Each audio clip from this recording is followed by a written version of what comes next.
been so long. Gosh, I've been doing okay. Doing better, for sure, for sure. I'll catch y'all up with me. How have you guys been doing? I missed you guys. I missed streaming. Oh, am I freezing again? Okay, let me move the truck here. Oh, there we are. Yeah. Yeah, you made it to the stream. Hello, welcome. I missed streaming. I'm back. I'm so happy to be back. I was bored out of my mind. Making videos is so different than streaming, obviously. It's weird talking to myself and there's nobody there to listen. I was like, what do I do? I kept, anytime that I was like recording and I was talking, I'm like, nobody here. There's nobody here. I felt so lonely. It was a good experience to record and stuff, but I miss chat. I miss talking to you guys. I like to talk a lot, so it was really weird to, you know, not talk. I kept like trying to just entertain myself basically, and I'm like, I'm spending too much time with me. I just miss talking to you guys. I miss all being live and everything. It's just so much fun. It's so much more fun when you guys are here with me versus just me and me. I got bored of myself. Yay! So, just a little catch up on me. I know I posted, I think it was back December? No. January. My post a month ago. I think it was a month ago. Right. So, yes, I was diagnosed with vertigo, which that is gone, by the way. Well, not completely gone. I think it's like 98% gone, which is great. That's exactly where we want. And then they did say that it was going to take a while for it to like go away completely. But But as long as it's going away and it's on track for it to go away, then that's totally fine. So, not 100%, but definitely so much better. I'm no longer being sent into space. Vertigo sucks ass. Okay, it's awful. First of all, they don't have any reason as to why it happens. It's a lot more common in older people because we have like these little crystal thingies in our ear, and if one of them gets dislodged, that's what causes vertigo. And the reason it's more common in older people because the older they get, you know, your ears deteriorate and blah blah blah, so the crystals become easier to dislodge. I'm not old.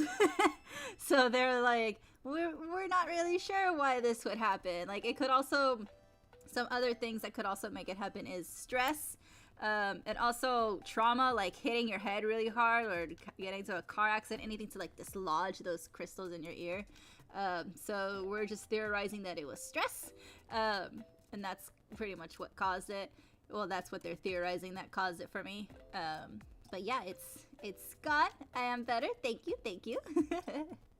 And the therapy was really weird because like the therapist, or the physical therapist, like she would like lay me down and then she would literally just like snap my head back and then snap it the other way and then back. And I'm like, what are you doing? She's like, I have to make sure that those crystals go back to where it's supposed to go. So she was like turning my head all over the place to roll the crystals back into the canal where it needs to go. So that was fun. The first time she did that, I actually cried because she's supposed to like induce the vertigo first and then she can figure out what side the crystal was on. And so when she induced it, I literally started crying because it's not a good feeling. Like, everything moves around. You feel very nauseous.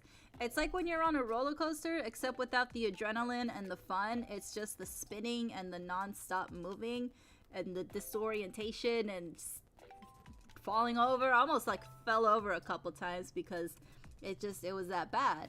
So when she induced it, I literally just started crying, and I was like, I don't want to be here anymore. She's like, it's okay, this is what we want, now I can fix you. And then that's when she started twisting my head even more. But it worked. So that's nice. And the other thing, I was diagnosed with two things. So on top of the vertigo, I'm probably pronouncing this right, and you guys know my English is terrible. Funicular migraines. So basically, what happens with when I would get disoriented and confused, those migraines is pretty much causing it, and with the vertigo, it didn't help at all whatsoever. So I would literally feel like completely lost, and you know the feeling when you would get up to like go to the other room to like get something, but then when you get to that room, you forgot why you went into the room. It's kind of the same thing, but like multiply it by like 50 by 100 actually. So like I would literally just be walking, and then all of a sudden I forget where I am, I forget where I'm going, I forget what's going on, I don't even know what day it is, and I would just get very disoriented and just forget what's happening completely. And it would take me a second to just like realize like, oh, okay, I'm driving. That's not a good thing. The one of the worst ones was I was at the store and I was at Target. Okay, I love Target. Target is like my favorite place to go to. If I want to like go have fun, I go walk around at Target and look at everything. And so I was in Target. I know the layout of Target. All right, I know where everything is. Anyway, I was walking in Target, and all of a sudden I forgot what direction I was going. I forgot where I was. I forgot where I didn't even realize that I was in the store. I was just like staring. I'm like, where am I? Where am I going? I don't understand. When did I get here? And it just like, it was like this fog, and it would happen so often, and it was awful. So that with the vertigo wasn't a good time at all. Thank you, Wolf. Thank you for stopping by. Good to see you too. Yes, it happened at Target.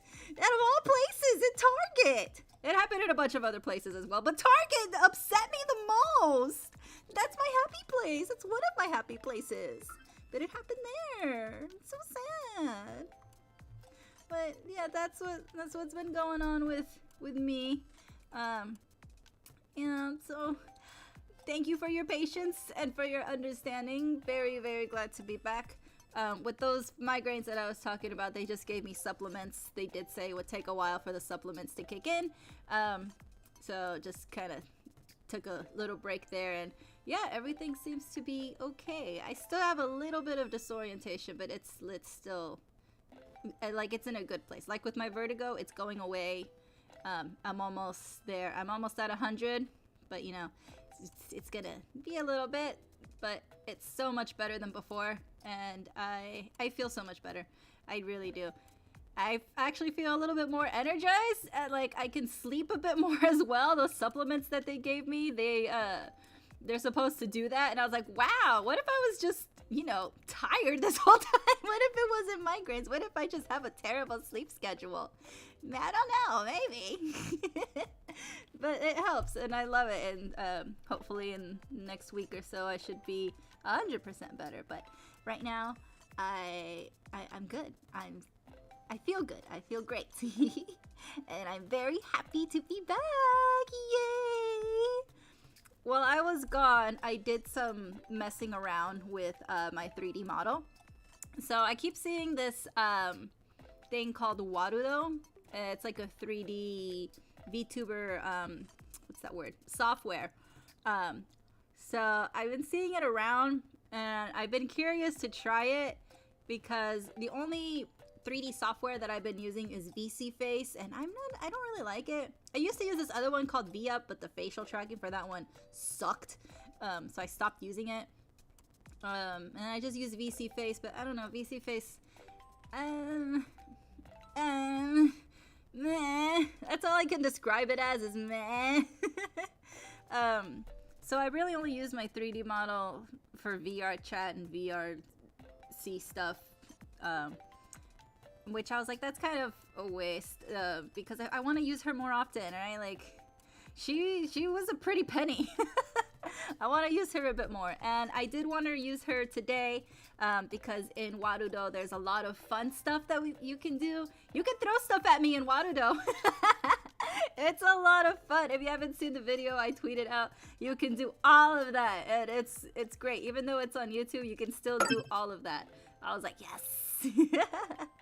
So you can do all of that, but the reason why I didn't use Warudo today, or she's 3D model, she's not here out, is the expressions are not expressing. She just has a very still, neutral face. Stoic. Is it stoic? Stoic? Stoic? Stoic. Anyway, the expressions aren't expressioning.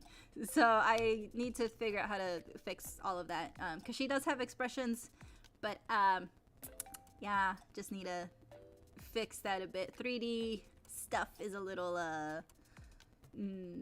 more complicated. But it's a lot of fun. It's like a little puzzle piece. Like in Warudo, they have like little blueprints, and you gotta like attach things to other things, which can be a lot of fun. So yeah, once I get her up and running, she'll be up on streams, because also she can use her hands. I have a little device thing that I've been like meaning to use for like so long, but it didn't work in VC Face as well, but it works in Warudo. So I'm excited, and I really want to show her and bring her out and all the fun stuff that are in there. There's a bunch of stuff you can do in Warudo. But yeah, it'll be a lot of fun once I get her up and running. Pal World. Okay, so I haven't had a chance to actually play Pal World, but I have seen a bunch of clips and stuff, and I've been wanting to play it. Reason why I haven't played it, and I haven't played a lot of games while I was away. The only games that I've played really are the ones that I've uploaded videos for, which I know wasn't very many. But for the same reason why I was out, it's just the vertigo and the migraines. It's not very fun to play and stare at your screen. There would be times where I would literally have to just like cover my eyes and just like lay down for forever. Like I wasn't even sleeping. I would just have to lay there until it went away. So I didn't really play much, and that's why I didn't release that many videos that I wanted to, because anytime that I would sit on my computer to try and record something, I couldn't even finish it. There's this one video that I did record. It was for oh, I forgot what the name of them. Hold on, let me see. I have to click on this, and then I can find out the name, because I forgot. There you go, Land of Tenyi. So I released video for the UA archetype and then for the 6 Samurai, but the Land of Tenyi, I did record a video for that, or I started to, and it didn't go very well. In order for me to release it, there's just so much editing, and it doesn't even make any sense because I would literally have to stop so many times that it's just no amount of editing could fix it, especially with my skills in editing. So I didn't really get to play much, but now that I'm feeling a bit better, I do want to play Palworld. It does look a lot of fun. I have been watching some clips and some videos, and everybody just seems to like be so into it. I love it. It looks so cute. But yeah, hopefully I can get back into playing more games. I haven't even opened Diablo. Like, I think I've opened it once last week just to like see, and that's when I was like, all right, I can do it. I can do that. All right, great. So if I made it through Diablo, I can make it through a live stream, and then I did. I was like, awesome. So yeah, I haven't played many games. We'll be doing Master Duel today. I'm almost done with the solo mode. There's not much left. I think there's like 3 or 4 left. So we're almost done. Yay! I'm excited. Almost done. Actually, I think we're almost done because the last one has like something else attached to it. So maybe not. I don't know. We'll see. We'll see what the last one brings. I've been hearing that there's drama in Palworld. Okay. I was gonna say don't judge me, but you can do that anyway. That's fine, whatever. So the reason why I want to get into Palworld and what really interested me is all the drama that's surrounding it. I was like, oh wow, cool, this was like a fun, cute game. And then like, not even like a day later that I see all this drama and people going back and forth. I'm like, oh, well, this just got more interesting. So yeah, I really want to see what's going on. I want to be a spectator to all of that. Leave it to Cheeseman and drama to interest me. Ooh, a new solo mode about the Golden Boy. Oh, and then I did watch the Chronicle that Konami released. I didn't record a reaction to it because I watched it immediately. As soon as it was released, I was like, I'm watching this now. And then later I was like, oh, I should have recorded a reaction because I did cry at the end. Like, everything was so cool and so pretty. And then, like, I didn't get emotional throughout the whole thing. I was just like very excited, so I was like fangirling the whole time. But then at the end when it said thank you for playing Yu-Gi-Oh for 25 years, I was just like, oh shit, it's been 25 years. I'm like, are you serious? And then like that part I actually choked up and I got very emotional at that. I was like, I can't believe, like, I see that it said 25 years. Like in the title, and I've been seeing it all over my timeline, 25 years and everything. But I don't know, I guess like at the end of watching all of it, and then it just said thank you for playing for 25 years, I was like, oh, okay, all right. So yeah, it did get me. And then like once I was done, I was like, oh wow, I should have recorded a reaction, but it was, I couldn't wait. I couldn't wait to set up. I wanted to watch it right then and there. It was so cool. I loved it. The animation was beautiful. We should definitely get a series on all the Yu-Gi-Oh lore. That would be amazing. They should release some YouTube like videos of the lore. That would be fun. Well, anyway, let's get into the game. We are in Fusion of the Divine Realm. So 1, 2, 3, 4. 4. Okay. Yes. Let's go into the game screen.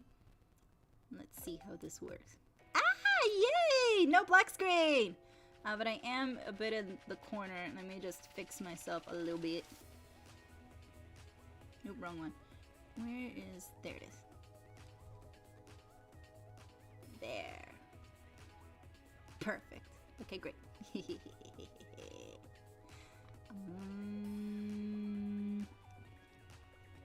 Okay. Oh, for their new animation studio? That gives me hope. And do I want hope? Or, I don't know.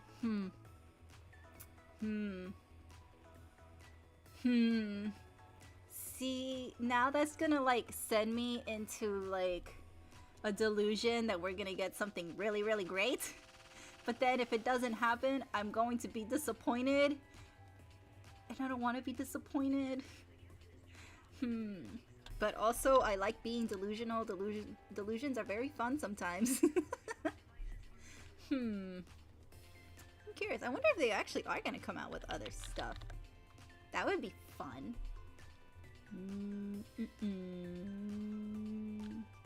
Alright, let me see. Sorry, I'm just fixing some settings here.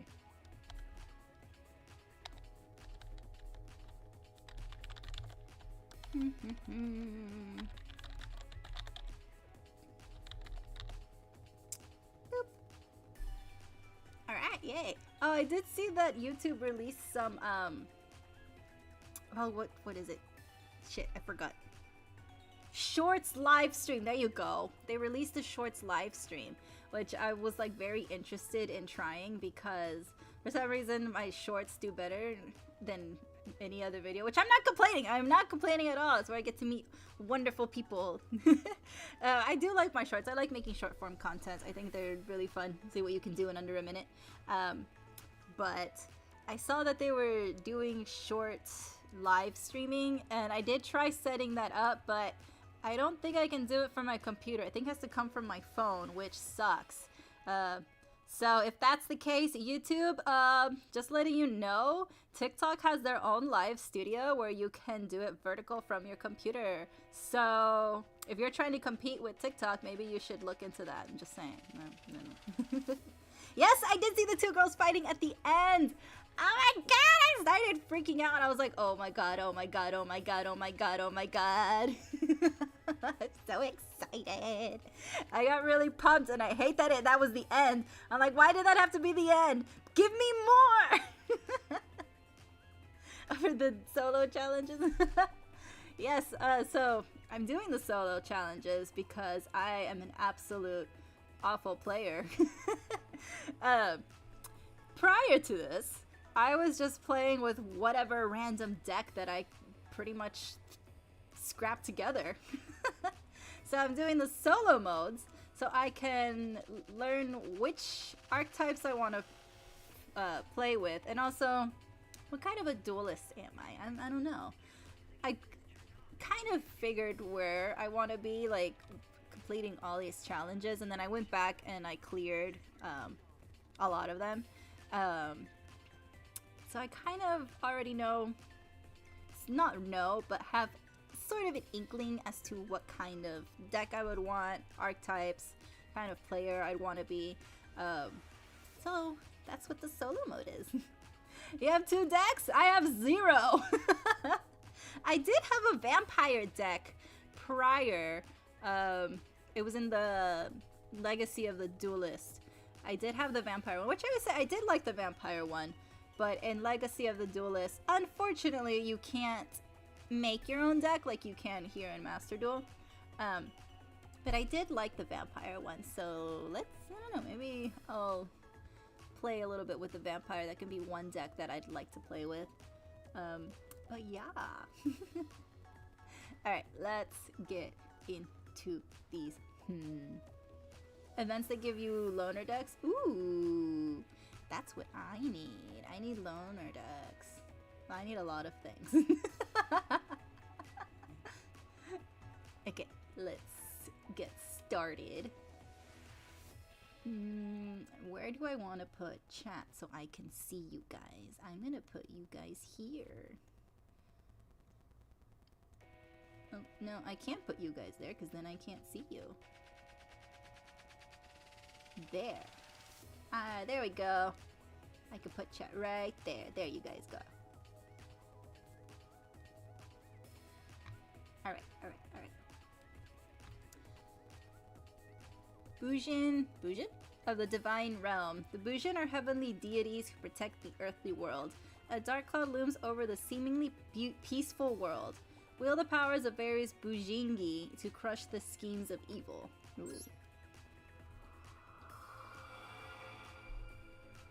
Alright. Let's see what their scenario is.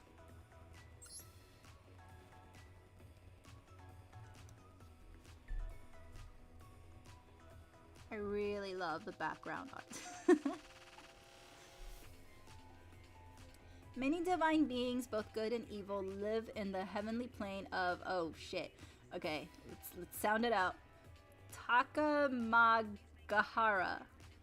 Yes. This world was ruled by several deities centered on the symbolic princess goddess Hirume. She wields the three Bujingi weapons. Bujingi Quolin, Bujingi Crow, and Bujingi Peacock. To exhibit her true power as a supreme deity. Oh my gosh! Okay. Hold on. Amaterasu. Okay, there we go. Yes! She was a powerful force to be reckoned with not only in the heavenly world, but also on Earth where she ruled over humanity. As a defender of the world, she rarely intervened with their lives. Watching over heaven and earth with radiating love, she wielded her powers only when disaster was imminent. Hirume lent her Bujingi to three trustworthy Bujinte and tasked them with the role of guarding the earth, which can often be difficult for the gods to reach. Did my English get worse, or is just Konami messing with me? One of them, you know what? I'm just gonna assume that I can't read. Alright, yay! One of them, Bujinte Susanoo, is responsible for protecting the princess goddess with two of the sacred swords, Kulin and Crane. Skilled in the martial arts, he is the fiercest Bujinte of the three. The second is Bujinte Kagutsuchi, who wields an invincible shield, Crow, that blocks all attacks. Due to his superior intelligence, he is responsible for building strategies when going into battle. The last is Bujinte Tsukuyomi, who is skilled in witchcraft. He wears a cloak of peacock that absorbs power. In addition to exploration and healing his allies, he monitors all anomalies in both heaven and earth. They were representatives of Hirume, overseeing the world's anomalies, only using their powers for good. Nice. Ooh, they're Xyz. Lovely. I like Xyz. Oh god, it's 3 scenarios. I'm sorry, I apologize for my reading. I'm doing my best! One day, Susanoo was summoned to Hirume. He is suspected of abusing the people on Earth by misusing the power of the Bujingi. Susanoo tried to refute these baseless allegations, but even that in turn angers her. Oh. As a result, Susanoo had his power sealed in 5 separate Bujingi and was banished to Earth. When Susanoo awoke on Earth, he had lost most of his power. To clear himself of the crime he did not commit and to search for the Bujingi that were scattered on the Earth. Susanoo hid his name and set out on his journey under a new name, Yamato. While traversing the Earth, Yamato met many people in the various places he went. One showed Yamato where the light fell from the heavenly realm, which helped him find one of the Bujingi. One had been affected by a natural disaster, and despite having trouble finding food to eat, they served a meal to Yamato, a stranger and traveler. One never missed a prayer to the deities in the heavenly world. However, the gods did not answer their prayers and offer salvation, and instead they were exposed to further hardship and pain. Oh, damn. On his journey, what Yamato saw was people suffering due to the tyranny of the divine realm. What if the duties I had fulfilled in heaven were making people suffer? When did the heavenly world begin going down the wrong path? Yamato, despite his suspicions, continued his journey. Ooh. Alright, well somebody's doing some corruption, but it wasn't him. He was framed! After a long journey, Yamato located the 5 Bujingi. At last, he gains his powers once again as Bujinte Susanoo. Having accomplished a great goal, his 2 Bujinte allies appear before him. They did not want to be noticed by Yamato, and so Bujinte Kagutsuchi was disguised as Bujin Mikazuchi, and Bujinte Tsukuyomi as Bujin Arasuda. Sealing their own power and changing their names, they descended to Earth to look for Yamato. As Arasunda Tsukuyomi monitored both realms, and he realized that something was wrong with Hirume. He also learns that there is a being that lost its form as a god and became a Miyasama of darkness. The sentient Miyasama of darkness, Hiruko spread its hatred everywhere and plotted the destruction of the world, including Takamagahara. To do this, he secretly manipulated Hirume and tried to get rid of Susanoo, who was a mighty force in the heavens. See? Knew it! He was framed! Yamato, having learned the truth, vowed to punish not only the ones that wronged him, but also those who tormented the people of the earth. Yamato, now equipped with the 5 Bujingi, descended once again as Bujinte Susanoo. Thus reunited, the 3 Bujinte ascended to Takamagahara to meet with Hirume. Ooh, ooh. Okay.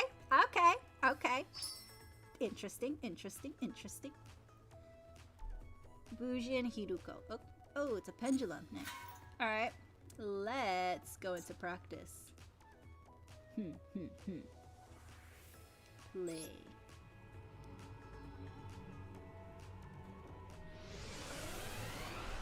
I need a new chair. This chair is so uncomfortable. Okay. The Bujin deck's main characteristic is that its monsters have different roles based on their type. The winged beast type monsters will support you with effects activated in the hand, and the beast type monsters will support you with effects activated in the graveyard, allowing you to attack the opponent with your beast warrior type monsters on the field. The key to victory is getting your cards in the right places where they can help you. Okay.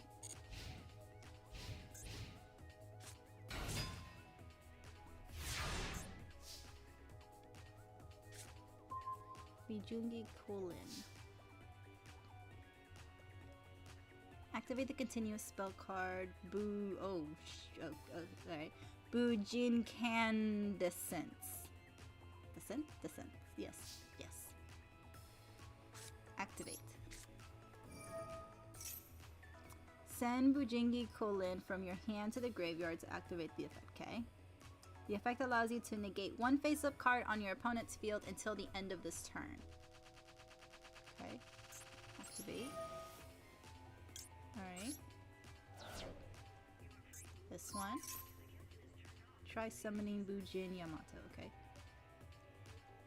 Summon. Activate the effect that you sent to your graveyard, okay? Banish Bujingi Colon from your graveyard to activate its effect and destroy your opponent's monster. Got it.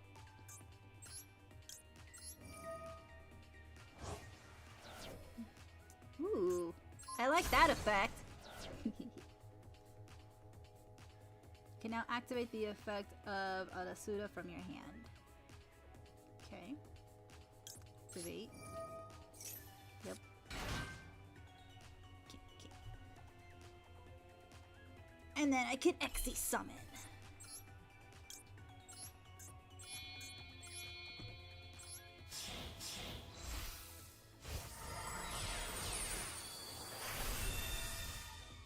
Nice. What's the effect? Okay. Activate. Yes. The swallow, yes. Send it to the graveyard to activate. Okay. Activate. That one. Okay.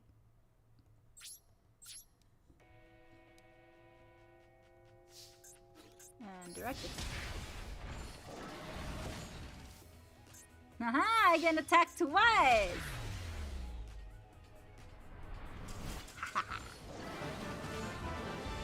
Okay, okay. Not bad, not bad. Okay, okay, okay, okay. Duel. Even if it seems that the opponent has no cards on the field with effects that destroy cards or negate activations, you may be overlooking the presence of Bujingi monsters that activate powerful effects from the hand or the graveyard. If, for instance, due to the effect of Bujin Mahitotsu, there is a Bujingi monster among the cards your opponent has added to their hand or sent to the graveyard, check its effect and attack carefully. Also, be careful with Bujin Carnation when you reach the halfway point of the duel. A total of 2 Bujin monsters will be special summoned, so there's a chance that a Bujin Exi monster will be Exi summoned in the process. Nice. You have a bone to pick with me? What did I do? Oh, what didn't I do? What did I do? Oh, by the way, here, I got a death puppy. Look at it. I have a new friend. Before I had the bunny, but then I saw that I had enough gems to buy the death puppy, so that's what I did. And it's so cute. Look. That's so adorable. Wait, he does a little spin. No, that's not your spin. Do your spin. No. There it is. There it is. It's so cute. Oh, it's my turn. Sorry, I got distracted with the death puppy. Okay, let's see.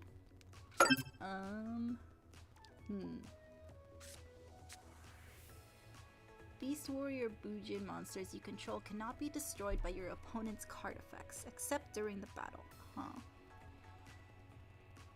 Once per turn, you can send 1 Bujin monster from your hand or face-up field to the graveyard. Oh, hold on. I read the sentence, but the sentence didn't click with my brain. What? You can send 1 Bujin monster from your hand or face-up field to the... Oh, okay. Then target 1 face-up card your opponent controls. Negate its effects until the end of this turn. During your end phase, you can send this face-up card from the field to the graveyard that target 1 Bujin monster in your graveyard special summoning. Got it. What's the effect for this one? During damage calculation in either player's turn, if a Beast Warrior type Bujin monster you control battles, you can send this card from your hand to the graveyard. The attack of your monster becomes double its original attack. Ooh, okay. What about Crow? Let's see Crow.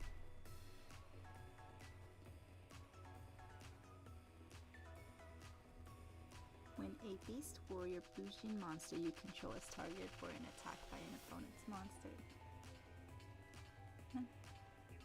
you can send this card from your hand to the graveyard, negate the attack, and if you do, inflict damage to your opponent. Okay.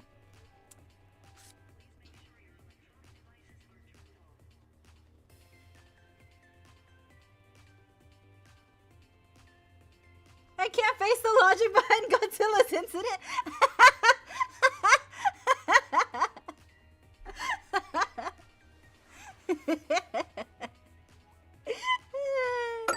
I knew it had something to do with something like that. I was like, what could it be that he has a bone to pick with me? Is it related to Godzilla somehow? Which, by the way, I have been catching up with the... Well, not catching. Is it catching up? I don't know if that's the right word. Anyway, I've been watching all the old Godzilla movies. So my parents bought me a TV, like a smart TV, because yay, thank you. I needed one. Oh, there's no sound. Hold on. My computer's telling me there's no sound. Why is there no sound? Hold on. What? No, y'all should be able to hear me. Okay. So, but I don't have cable, so I've just been, watching whatever apps there is. I have the Google TV, which I don't know what that is. It gives you like free channels to watch and stuff. And one of the channels is a Godzilla channel, which literally they just play Godzilla movies non-stop. That's it's amazing. They literally play every Godzilla movie back to back to back to back to back to back. Like there's no stopping. It's its own channel. And I was like, oh my god, who made this channel? You guys are amazing. This is exactly what I needed. Because when I was back home for the holidays, I started watching the MonsterVerse with the new Godzilla and Kong and everything. Started watching those. And so I was like, okay, great. I'm ready for the new movie that was coming up. But then I was like, in the meantime, let me watch the other Godzilla movies. Like the older ones from like the 70s and, the 50s and the 90s and all that. But anytime that I tried to watch them, like at my family's house and all that, they tried to charge me money for it. And I was like, no, I don't want to pay. The other movies I watched for free. Why can't I watch this one for free too? So I was like, I don't understand. But then when I got this TV and one of the free channels, it was a Godzilla channel. That was like, oh my god, this is amazing. This is the best. So that's what I've been doing, and now I think there's like a little indent on my recliner. Anywho, so yeah, that's been a lot of fun lately. I love it. Thanks for making that channel, whoever made that channel, and thank you for making it for free, because that is so helpful for me. I can catching up, yes. Okay, great, perfect.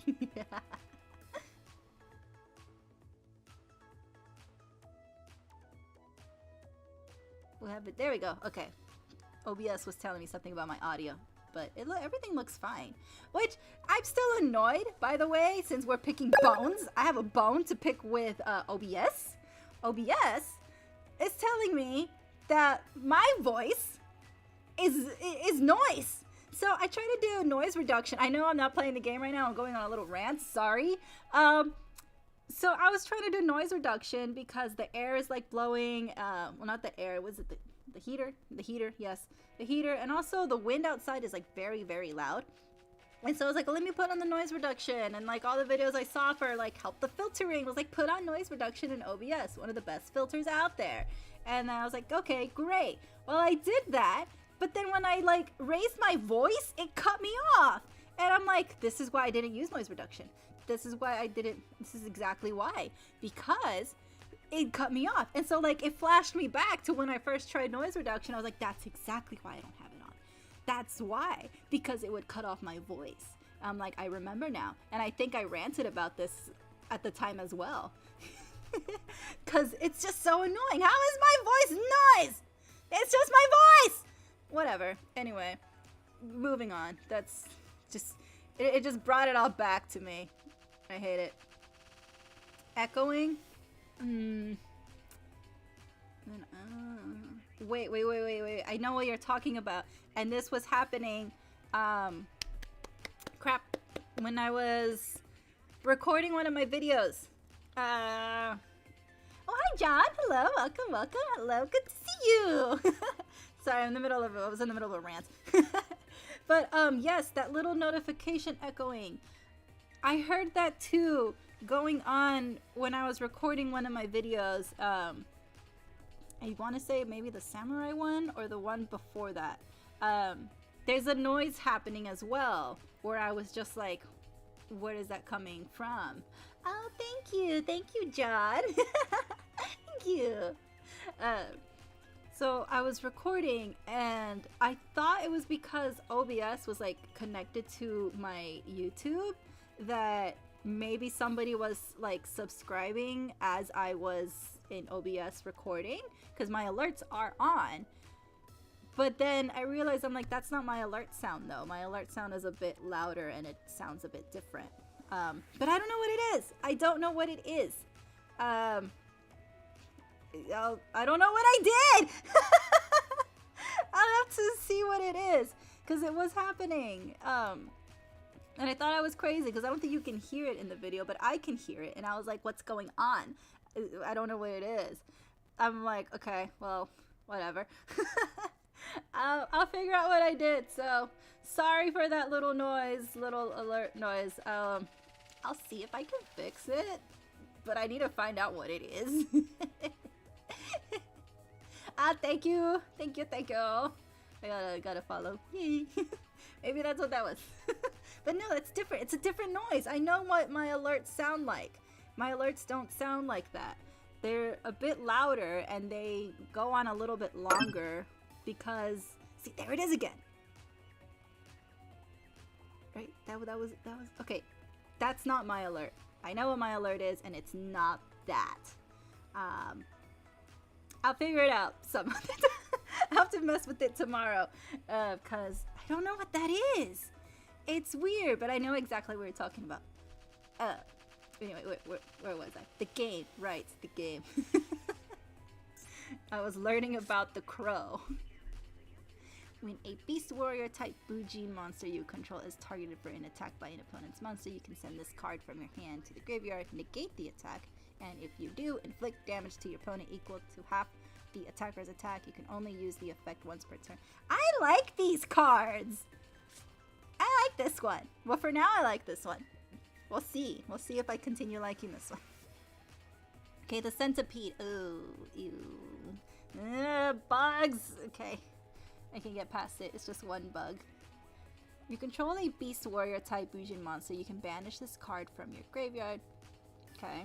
Target one spell trap card your opponent controls. Destroy the target. You can only use the effect once per turn. Got it. And then that's Bujin Carnation. Opponent control the monster and you control no monsters. Target one Bujin monster in your graveyard. Special summon both targets. They cannot be used for Xe materials. For an Xe summon, except for Xe summon of a beast warrior or winged beast type monster. Got it? Bujin Regalia, the sword. Target one Bujin monster in your graveyard. Add that target to your hand. Okay.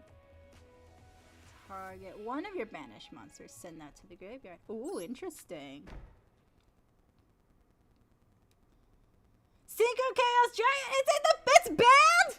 Why is it banned in Monster Duel? Why? No! Why? Oh no. Why? What did you do?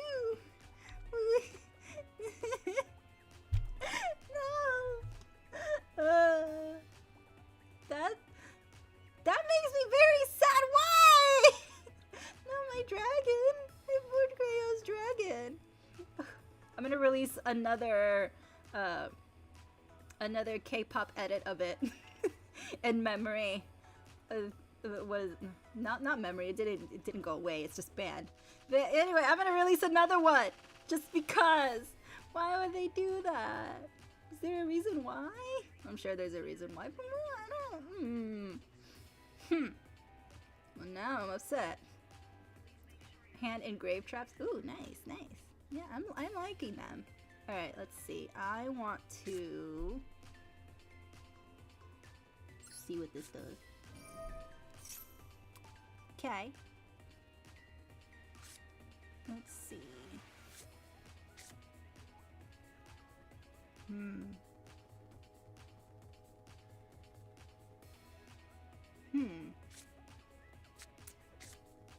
Which one do I want to summon? Which one would be best to summon?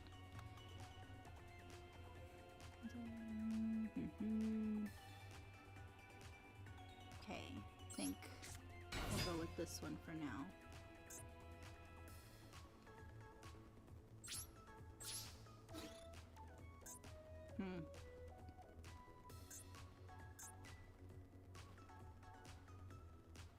Okay. That went decently okay. Alright, let's end my turn.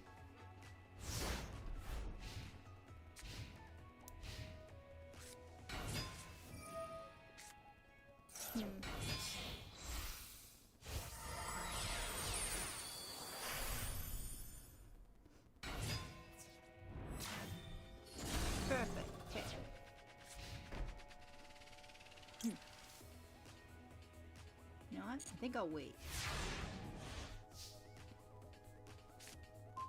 Right.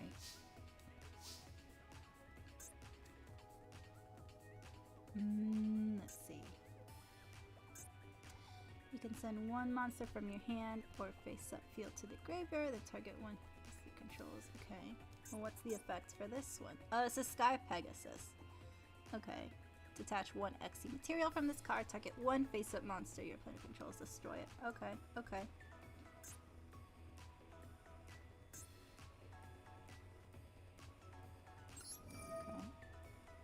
Let's see.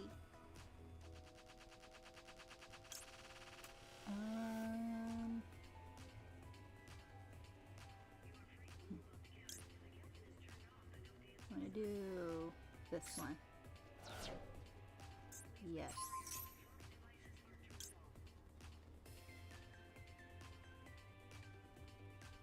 No.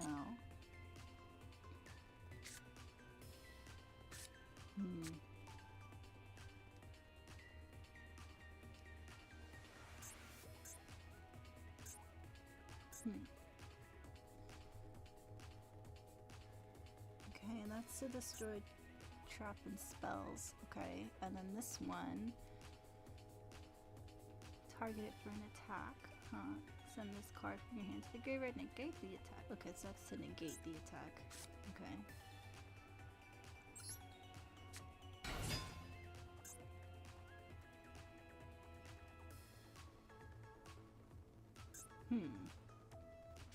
That won't help though.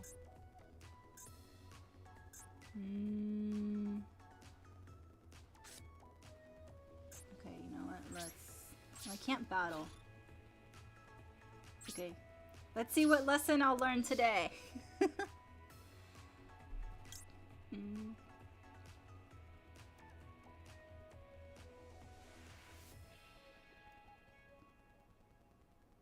Special summon it. Okay.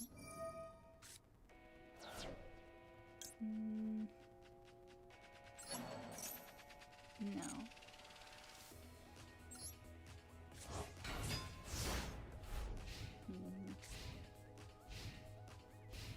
Let's see.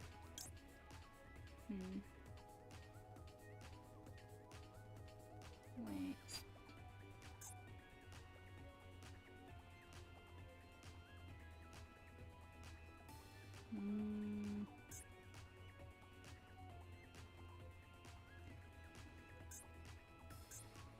No.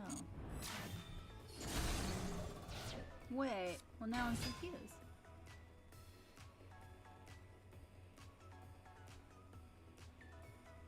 Okay, I'm confused now. Was that not supposed to do something for me? What did I read wrong?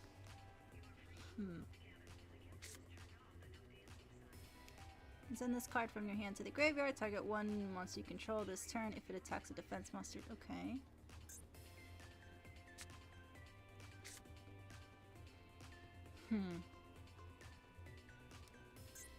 I am confused now.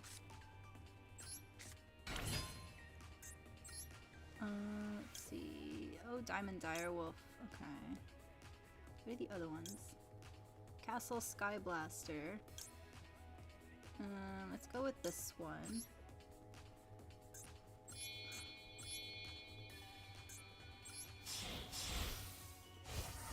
Okay. I definitely misread something. But what did I misread? Banish this card. Select.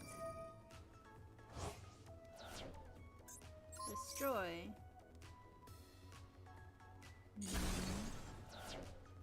Actually, maybe.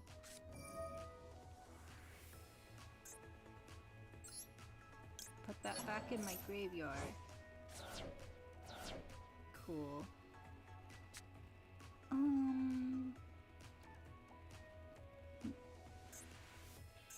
Okay.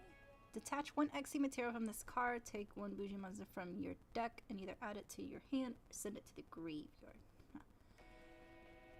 Okay.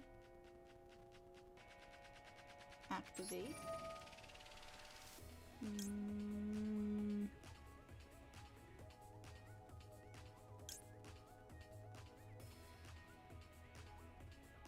Select. Okay.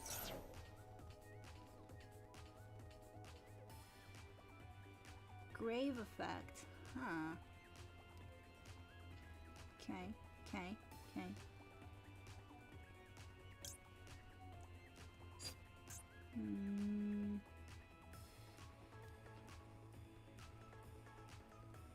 Let's see. So you're saying they're grave effects, which is I like. So then it would be best to send one of these to the graveyard that could help me versus adding something to my hand that can't really help me. I see. Winging it? I'm learning! I'm learning how to play this archetype. This is a learning experience. That noise again. Okay, once per turn during your end phase, you can add one monster from your deck to your hand and send. Okay. What about this one? Control. Banish this card from your graveyard. Target one face up. Destroy that target. Interesting.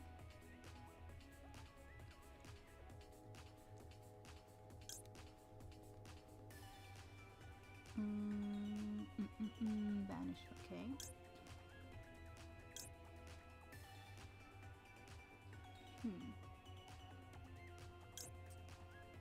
Calculation, This is the crane. Okay. That is, I already have a crane in here. No I do not, it's the crow, my bad. Okay. Controls destroyed by battle. Can special summon this card, okay. That's the centipede. Arasuda. This card, special summoning, okay. There's Torifune.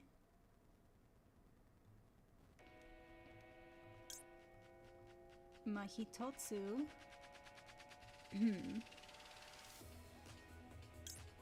And the fox. Okay, I think I'm gonna go with the crane. No. Okay. You.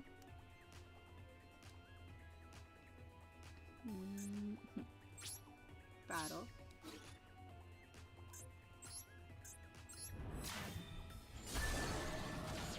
Okay, I couldn't activate that. I messed up somewhere. I messed up somewhere and I know I did. What did I mess up? I did mess up somewhere. What was it? I know I did. I know I did something wrong. I'm aware of my mistake. I just don't know what the mistake is. I can feel it. I feel it deep in my chest that I messed up something. What can be activated? This, yes. This is select. You can go away.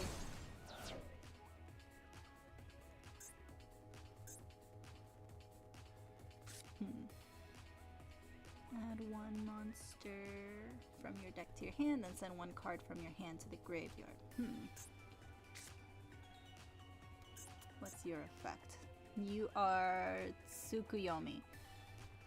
Once per turn, you can detach one material from this card. Send your entire hand to the graveyard, minimum one.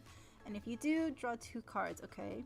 When this card you controlled while face up leaves the field because of an opponent's card effect, you can now target level 4 Beast Warrior Bujin monsters in your graveyard up to the number of XC. Okay. Okay.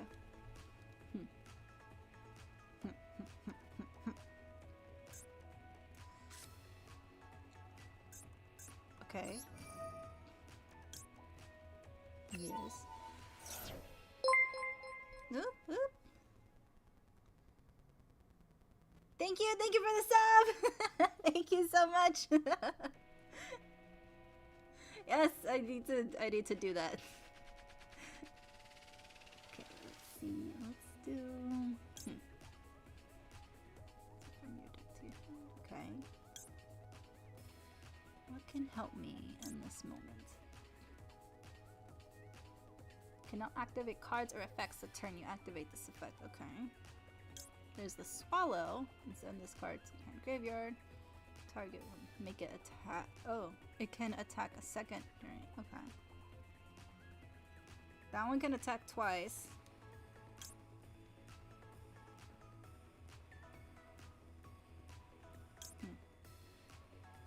But nothing else can attack. I don't have anything else anyway. Okay.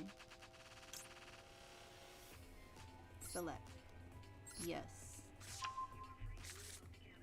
Activate. This one.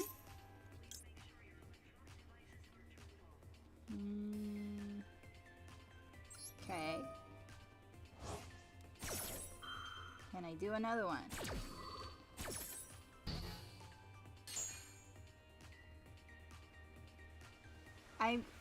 Did I fuck up again?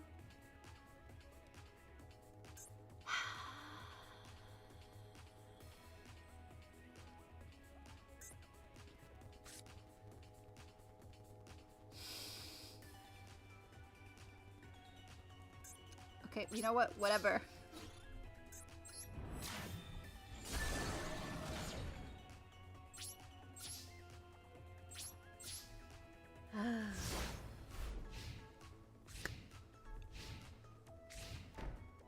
Okay, okay. That's it's fine for me, I guess. And they didn't do anything.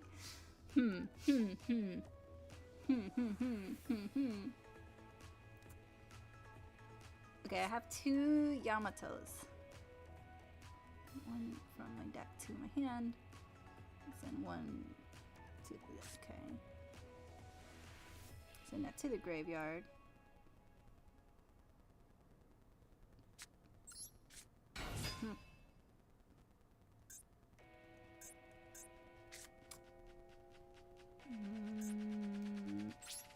Okay, well, there's nothing to activate. So we'll just do 2 direct attacks.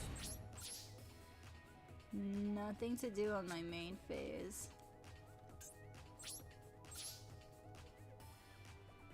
There we go. Okay. So then, which one would I want? Do I want Torifune? Choose special summon this card. Oh. I contribute this card. Special summon 2 Bujin monsters of different types from the deck in defense position. Except, okay. When you Xe summon a Xe monster while this card is in your graveyard, you can equip this card to it. Oh. I want to play with that one.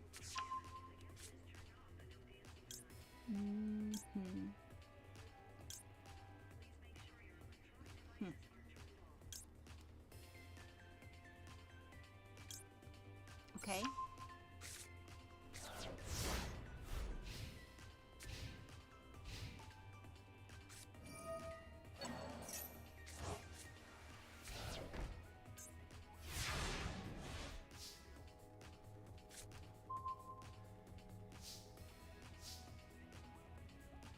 What's this effect? You can send 1 other Bujin card from your hand to the graveyard. Special summon this one for me.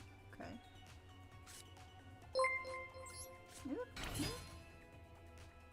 Thank you for the sub! Thank you so much! I want to play with this effect. I want to see what it does. I want to summon you. And you. Okay. And then I want to do this.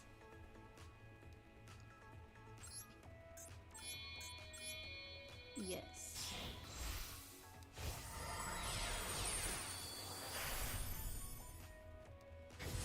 Nice. Yes. I want to do that.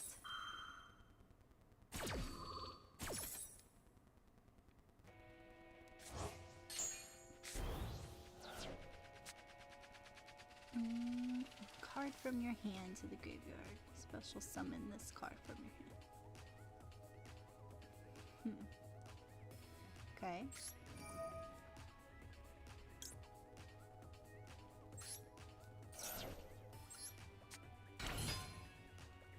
Activate. Send one monster from your hand to the graveyard. Add one Bujin monster with a different name. Banish one Bujin monster from your graveyard. Send one monster with a different name. Your deck.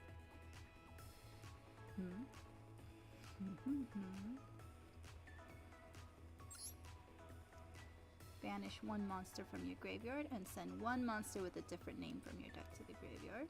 Okay. Which one to send to the graveyard? Let's see, which one do I want? Do I want the swallow? That gives me 2 attacks. There's the crane. Okay.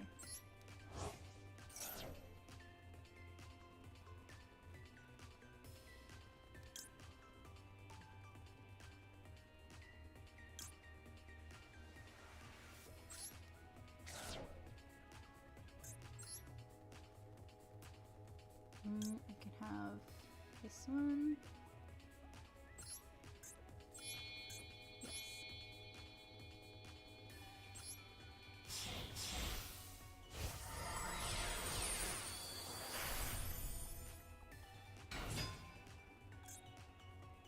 Activate.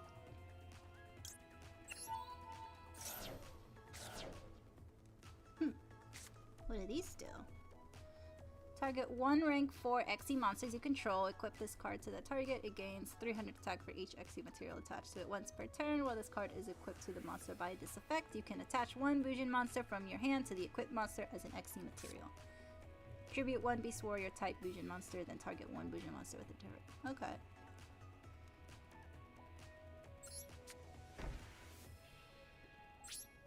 Let's attack. Hey! Yay! Okay, I got to play with some of those cards. Alright. Goal. What is the end of it?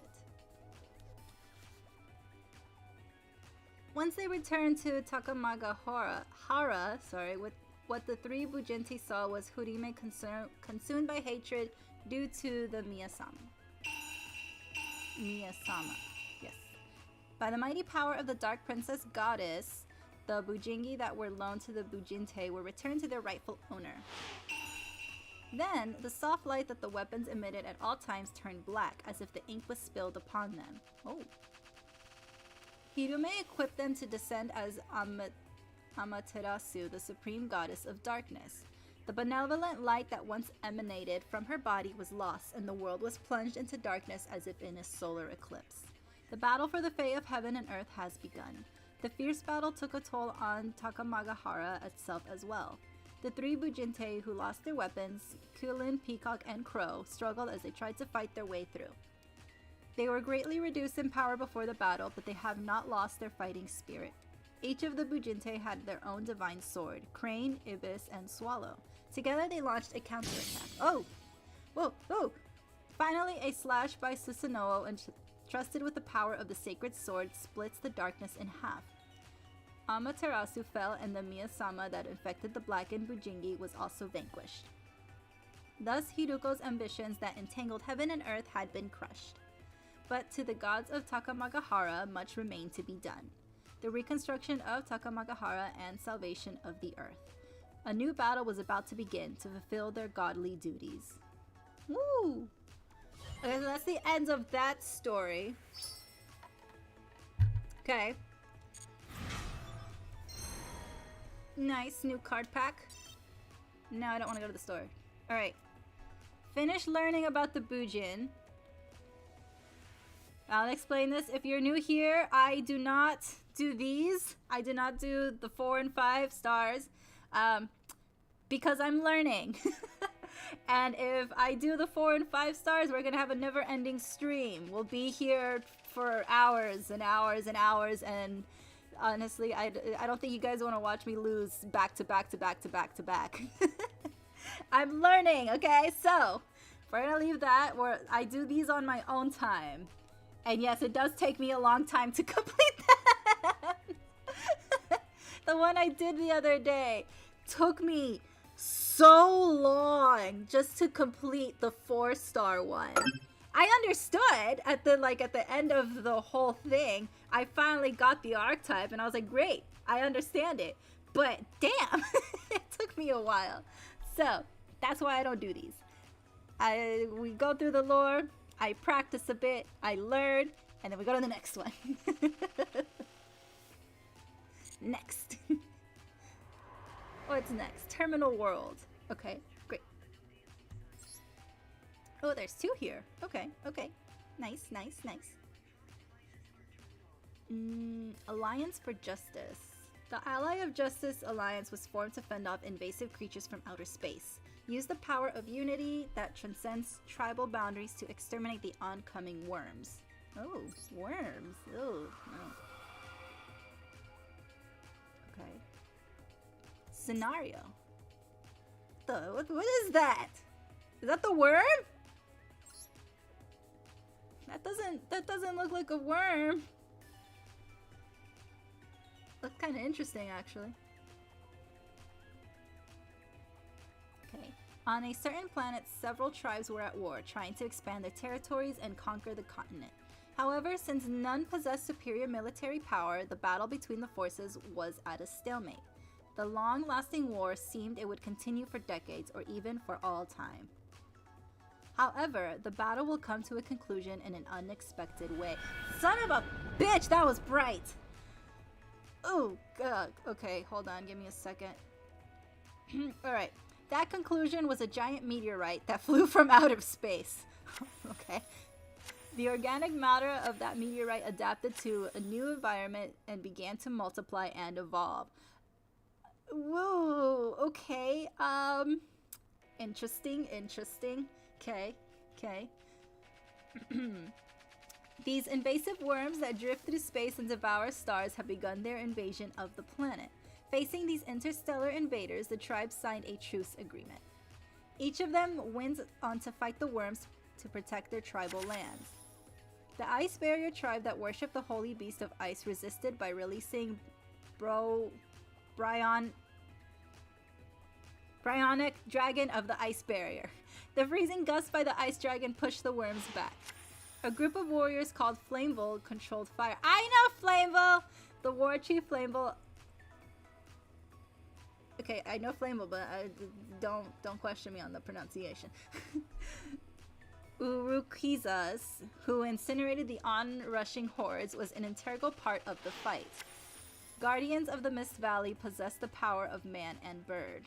They tricked the invaders misled by the fog and prevented them from entering the valley. X-Sabers are swordsmen led by Commander Gautam's Swordmaster. They are few in number but highly skilled and have slain a countless number of the cosmic entity. Okay. Nice.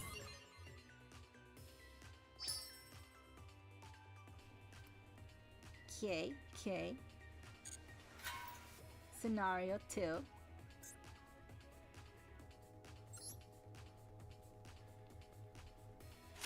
Their identity unknown and impossible to communicate with the worms swarm in unison like army ants. The tribes fought valiantly, repulsing the worm army. However, they couldn't wipe out all of them. The worms that survived the flurry of attacks learned from the stimulus and began to evolve.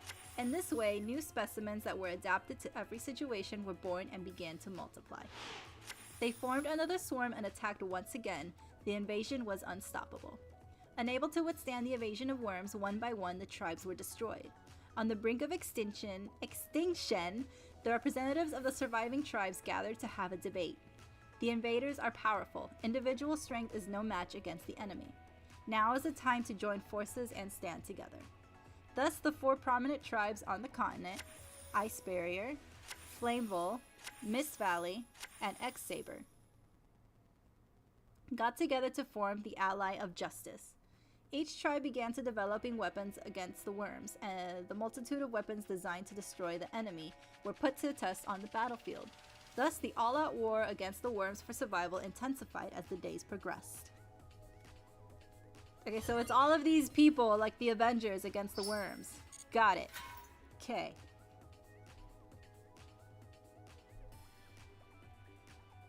Yeah, Kaiser mentioned the event. But for stream, we're just doing the solo mode.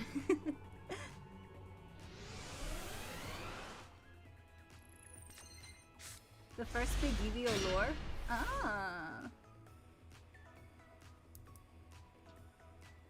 They started a trend that every big lore is the cards are made to throw the current Yu-Gi-Oh hierarchy into chaos. Oh, nice. It features an abundance of monsters with effects that devastate light monsters. The level 5 and above Ally of Justice monsters, including the Synchro monsters, have powerful effects and their attack defense are high as well. Be ready to call out high-level monsters while dealing with your opponent's light monsters. Okay. Let's find out. Let's see what I'll learn this time. Ally of Justice Searcher. Okay. Okay. So we're summoning this one. Discard Jet Synchron from my hand and activate the effect. Okay. Yes. That one. I block the flip activation and then send Ally of Justice Thousand Arms from your hand to the graveyard to activate the effect of Jet Synchron. Okay. Okay. That one. Alright. With the effect of Iron Call, special summon Ally of Justice Thousand Arms from the graveyard. Okay. Activate. Yes. Summon.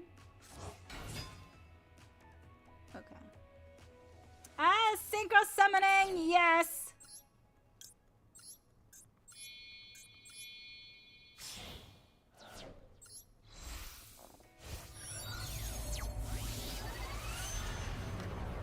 I'm gonna eat a cookie. I want a cookie. Meh.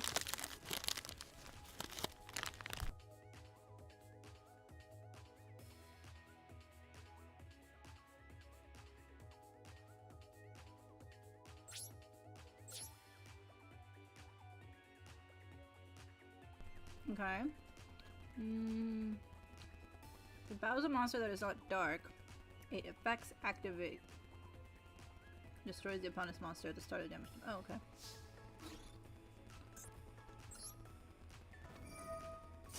God. Aw. Okay. Wait, it's doing something. I still win.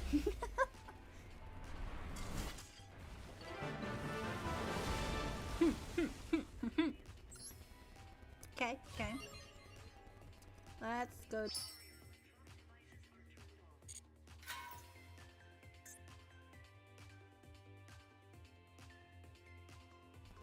Okay.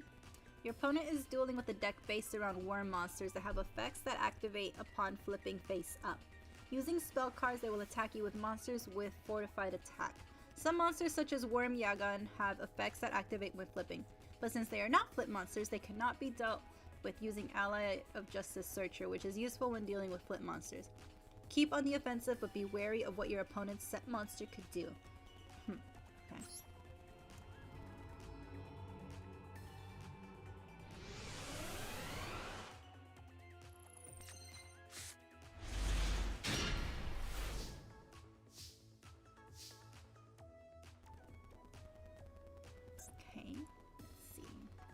Oh, I go first. Oh no. That makes me nervous. Okay. Tribute this card, then target one ally of Justice monster you control. That target. Okay.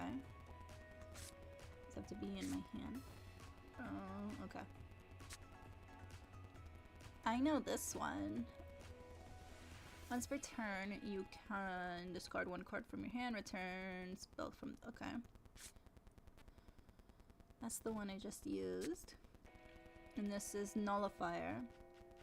Battles a light monster after damage calculation. Negate the effects of that monster, including in the graveyard. Oh.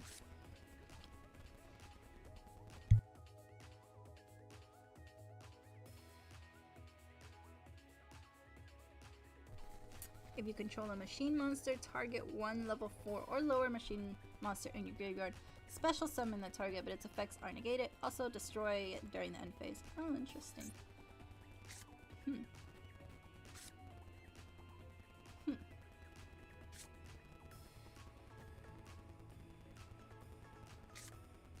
Okay.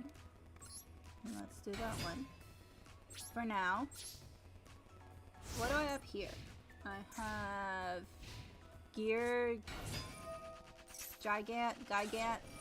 Is it Gigant or Gigant? This ally of justice, decisive armor, 1 tuner and 2 non-tuner monsters. Okay, that's a 10. It's a 9. Harpy's Feather Duster, cool. Ooh, which one is this one? 1 monster and 2 non-tuner monsters. Okay. 1 tuner, 1 or more non-tuner monsters. Gains 200 attack for each light monster in your opponent's graveyard. Cool. And then this one. At the start of the damage step, this card battles a face up. Okay.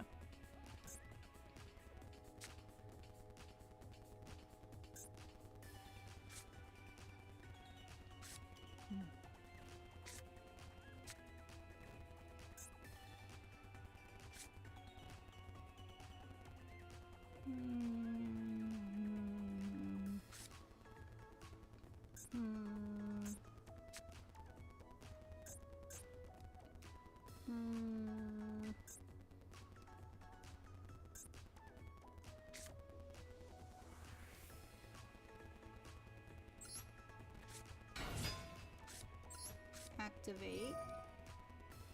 Yes.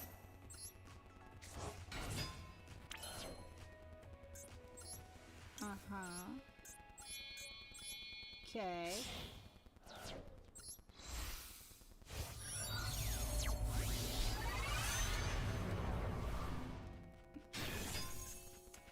Catastore. Okay. No effects. Okay. Well, no, it does have that one at the start of the damage step. This, but yeah, right. That thing. But it doesn't. This is a light. Oh, I thought it was a. Hold on. I thought you were a light monster.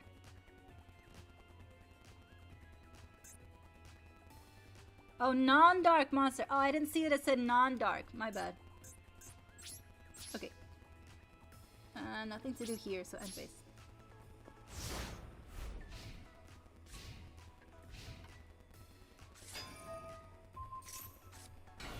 Ah, I should have done that one. Damn it. I need to be weary of the flip summons. But I wasn't weary. I wasn't weary at all.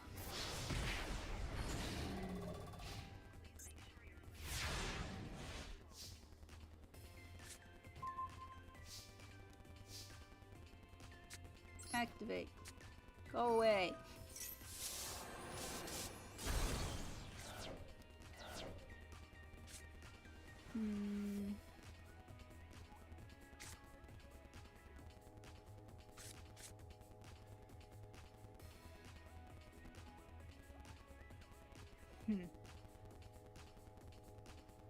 Well, what can I do to save my ass for a turn? Okay, neither player can summon light monsters. That might be the only thing that can probably somewhat help me. Nothing to do here! Unless all his other monsters are like non-light monsters. In that case, I'm screwed.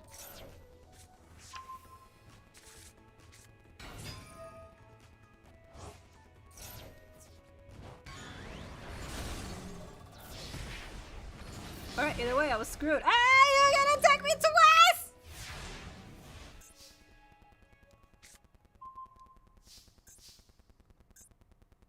Guys, this is kind of exciting.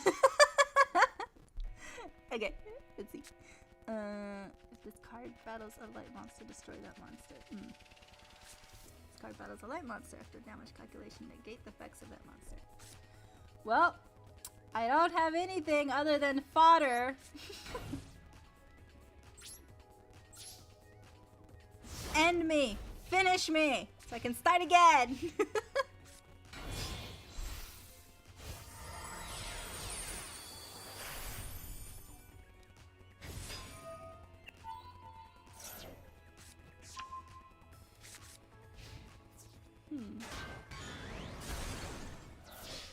Yeah.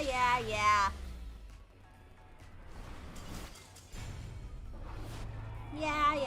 I got it. Yes! Do it again! Oh, did I not click retry? Again!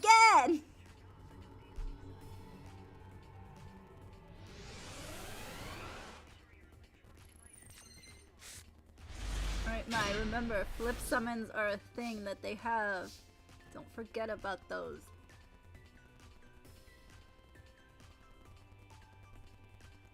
Okay. Special summon this card as a normal monster. Oh, okay.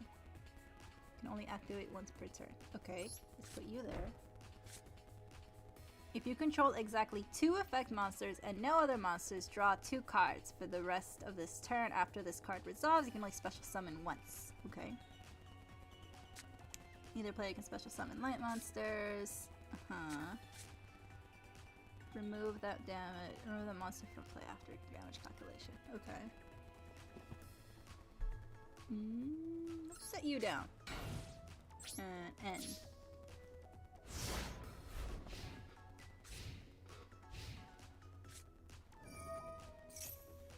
No, let's hold on to that for a second. All face-up monsters on the field lose 500, except reptile worm monsters. Interesting. No. I'm gonna hold.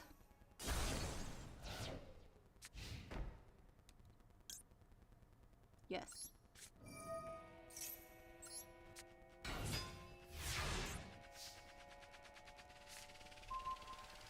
Okay, another iron call.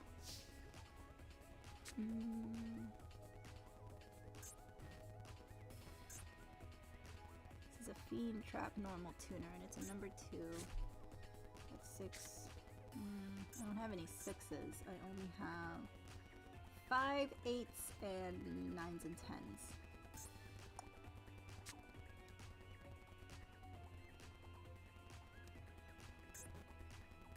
You're 3 though.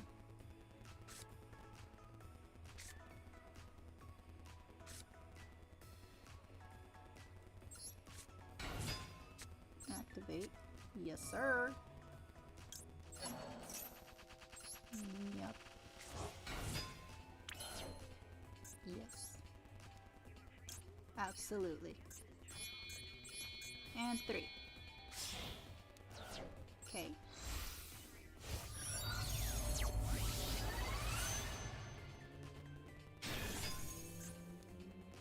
This is Justice Field Marshal. Must be Synchro Summon, right? If this attacking card destroys a face-down defense position monster by battle and sends it to the graveyard, draw 1 card.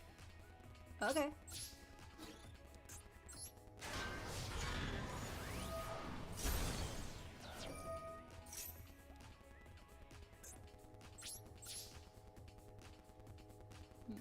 Okay. End.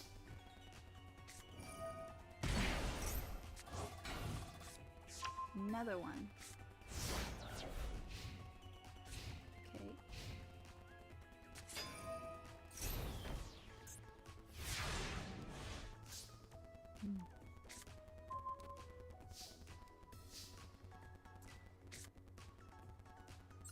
Double summon. Summon. Summon.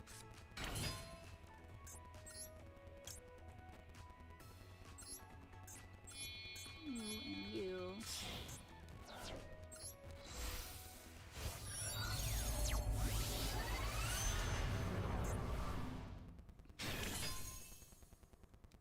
Okay. You. This card's in your graveyard. You can send 1 card from your hand to the graveyard, special summon this card, but banish it when it leaves the field. Draw 2 cards the rest of this turn. After this card resolves, you can only special summon once. I already special summoned. activate Harpy's Feather Duster. Get off the field! Thank you. Would just be the other one. So. Seattle. That one. Go away. And direct attack. Anything else to do? I don't want to summon that one.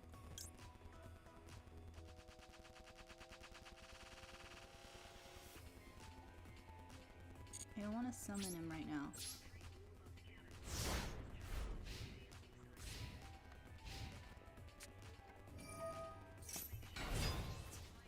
Oh! Why? Because of this? All monsters you control gain 300 attack during your turn only. Okay. Yes. Let's see. You are a 1. Ooh, doesn't really matter then. Card from your hand. The start of the damage step, this card battles a light monster, destroy that card. Okay.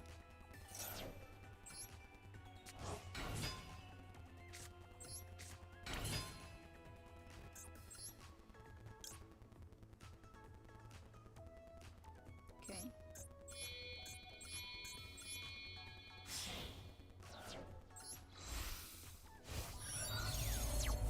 I hope I'm doing something right. Battle. Get rid of you. However, this field card could be dangerous. Leave me with nothing. Never mind. He had nothing. Okay, so I'll just direct attack. Because that's gonna end it.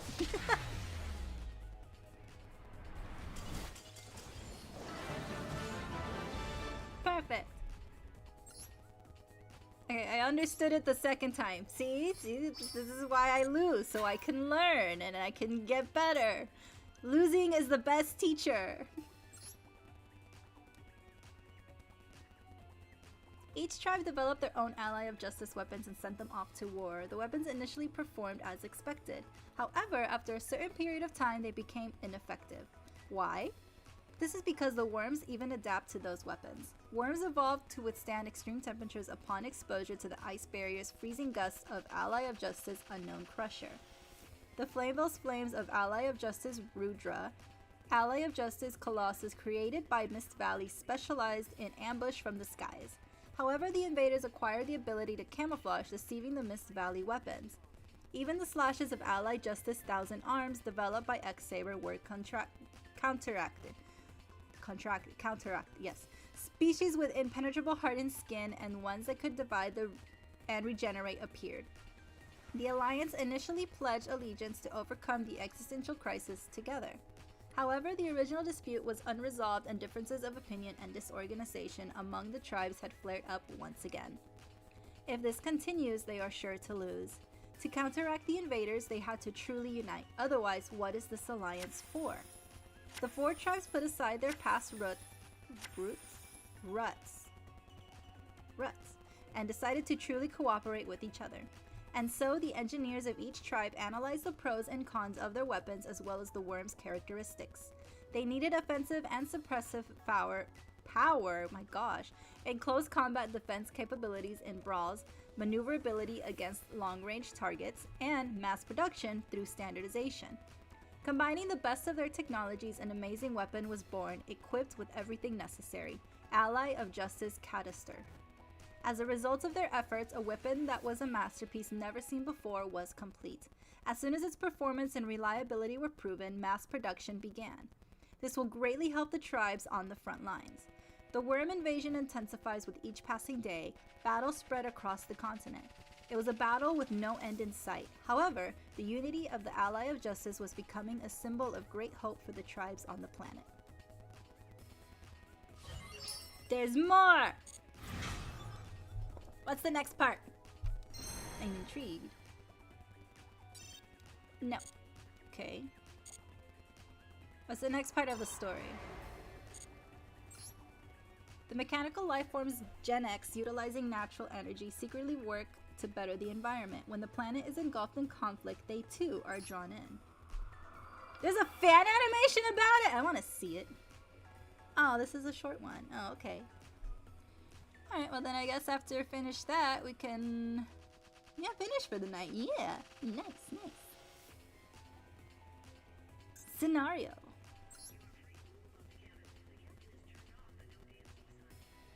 Mechanical beings in sync. Okay. There were beings that lived disconnected from other tribes and civilizations for a long time. Their name is Gen X. They are mechanical beings with the power to control energy from nature such as water, fire, and wind. They humbly use their power to improve the natural environment as if to heal the planet itself. The Gen X were shrouded in mystery as a few of the tribespeople that inhabited the planet even knew they existed. What is their purpose? Oh, I skipped a sentence. Oh, okay. Some of the engineers of the Ally of Justice witnessed their power and started to secretly observe them. Meanwhile, the fight between the Ally of Justice and the Worm Invaders were ever increasingly intensity. Weapons including Ally of Justice canister were deployed to battlefields across the land and had achieved a certain level of success. With the emergence of large specimens such as Worm Orokin and Worm Illidan, their momentum was beginning to wane. Not only the Ally of Justice engineers, but also the soldiers fighting on the front lines foresaw the battles getting bogged down. Ally of Justice engineers worked to break out of the status quo and conducted various technological developments and studies. But then, a message arrived from the person in charge of surveying the Gen X. The Gen X and Worm have begun battling one another. Ooh. They're fighting! They're fighting! The girls are fighting! They're fighting! Alright, practice. There's more? I want to see more. I like when the lores are big. It's interesting. Is it gonna make me cry? The last one made me cry. This one's gonna make me cry too. This deck features a synchro summoning process that combines a Gen X tuner with a monster of a predetermined attribute other than the tuner to take advantage of the effects of the synchro monster. There are cards such as Hydro Gen X, which must be synchro summoned with a non-tuner of a certain attribute, and cards such as Gen X Ally Triarm, whose effects change depending on the attributes of the synchro materials. Okay. Use the effects of Gen X monsters to your advantage and win the duel. Okay. Okay. Normal summon Gen X Ally Changer. Summon. Activate the spell card double summon. Okay.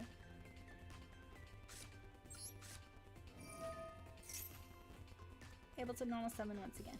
Yep. Okay. Use controller. Oh, well, didn't matter which one. Okay. Synchro summon Geo Gen X. Activate the effect of Gen X Ally Changer to change the attribute to Earth. Activate.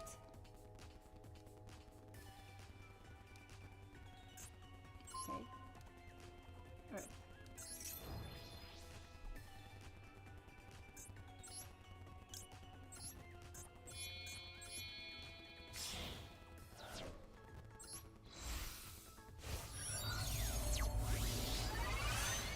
Geo Gen X. You made preparations. I can do this turn, end the turn, and watch what the opponent does. Okay. End my turn.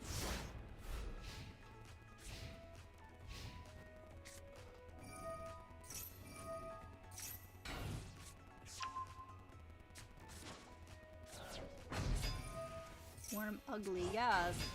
Wait, I don't want the ugly worm! Damn it.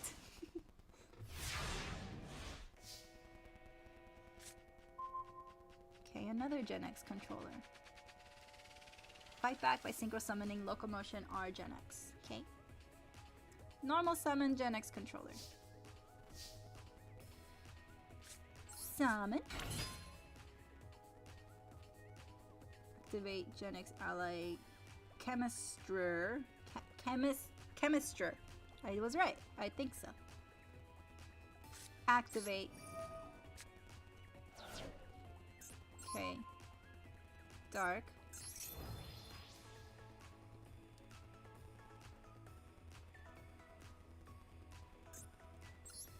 That one.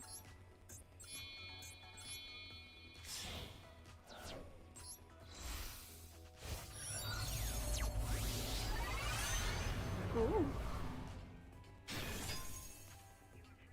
Okay.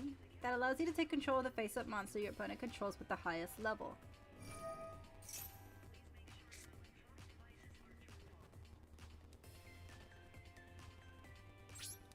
Battle. Attack.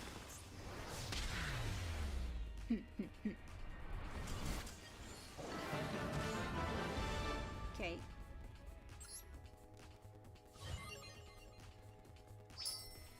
Alright, more synchro summons. I like.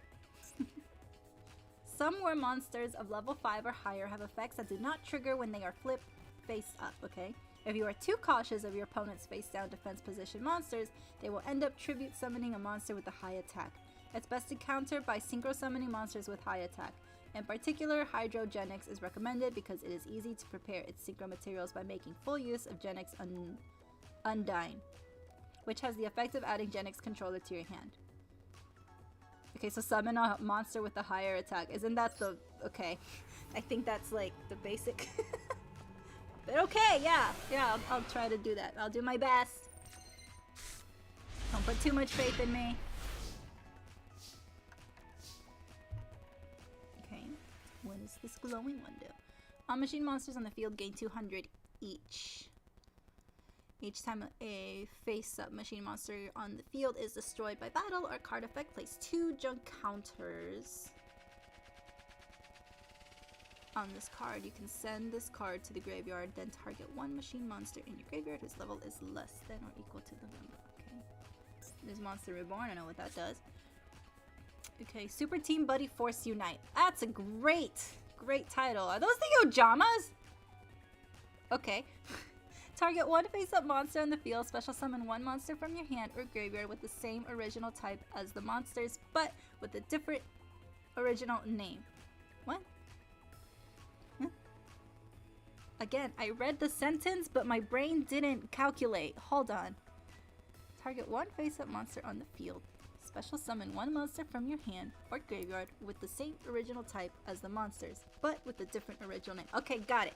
If this card in its owner's spell trap zone is destroyed by an opponent's card effect, you can send 1 Super Team Buddy Force Unite directly from your deck to your spell trap zone. Okay. Got it. That was something.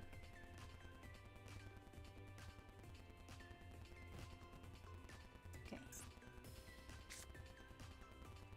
I'm going to do this and end my turn.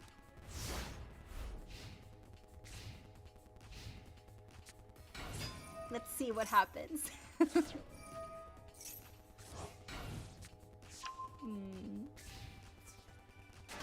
Okay.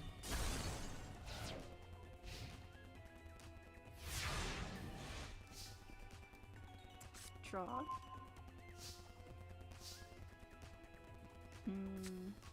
Activate.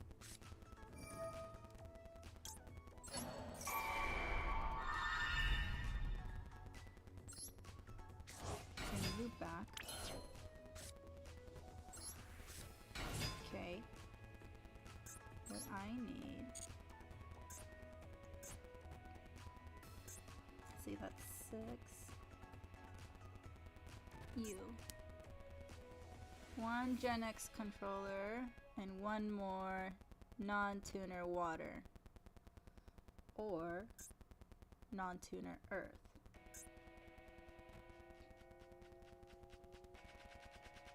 And this card destroys an opponent's monster by battle and sends it to the graveyard. Gain life points equal to the attack. Oh. Once per turn, if you control a face-up level 4 or lower Gen X monsters, you can switch the original attack and defense of this card until the end phase. Okay.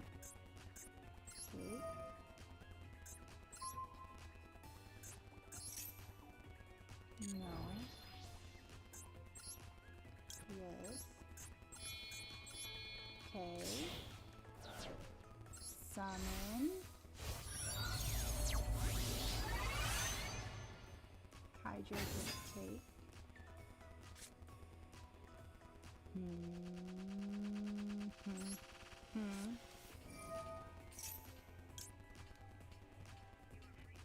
One monster on the field, special summon one monster from your hand or graveyard with the same original type, but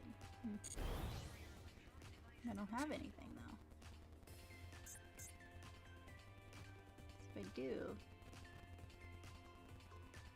I don't have anything that would be helpful with that, actually.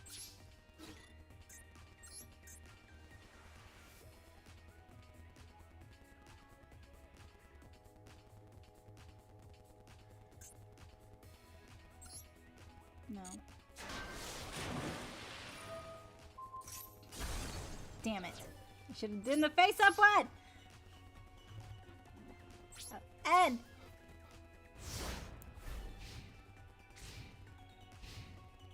I did that one because I didn't know what it was and I wanted to get rid of it. Oh, so you just went for the direct attack. Okay, great.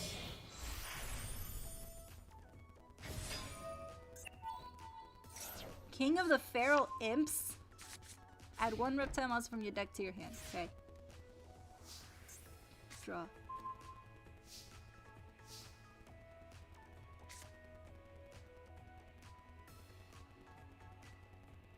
Well. Activate. Okay. Special summon.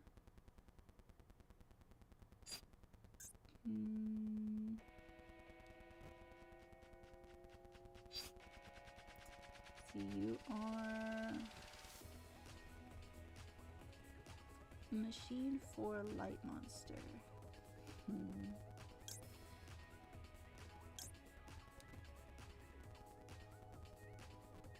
This is Machine Tuner normal, but I don't have anything that's 7.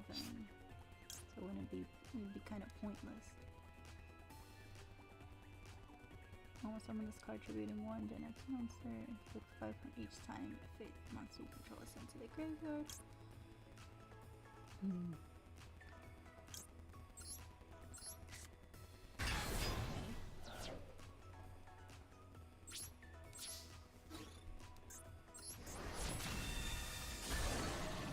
And direct attack. Okay.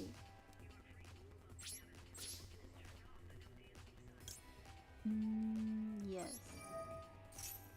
Oh! Oh! What you doing? What you do? Pay 2,000 life points and target one monster you graveyard special summon that target in defense face down. Okay, okay. I thought you were negating me. I was like, no!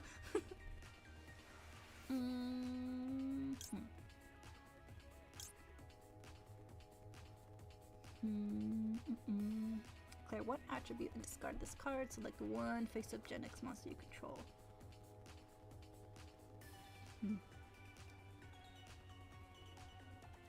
Hold on. Let's see. Let's try to plan accordingly. Somehow. Some way. Okay. If I want this one, I need a Gen X controller and a non-tuner water monster. I do not have a water monster. See, you're 3, 2, and 1. You're 4, so then it would be a 7. I don't have any 7. Oh, I do have a 7. Oh, wow! I got 2 of them! Okay. And I have, do I have a 10? I don't have a 10. Which one's this one? I didn't think I had a 7. Gen X controller and one more non-tuner wind monster. Okay, that's none of these, so that would not be helpful. Okay. This is That's only 6 and that's 9. What do I need for 9? I don't want to get the wrong thing and then have it be useless. 1 Gen X tuner and 1 or more non-tuner dark monsters. Okay, so a dark and a Gen X tuner. That's neither of those! These are light monsters! Can I change your attribute? Like 1 face-up Gen X monster you control, that monster becomes that attribute. Okay. But then I'd have to discard this card, and then that would be pointless because I want to synchro summon.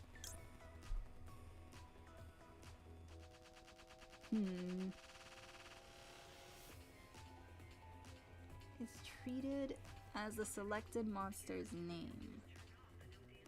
So if I wanted to, I can name this Gen X controller. But it's still gonna be 1. I don't have it. I do have a name. It doesn't matter. Okay. You know what? I want to play with this one. I want to see how that works. If it works the way I'm thinking or the way I understood it, then I guess it could do something. And if not, then I learned a valuable lesson. Either way, it's a win-win.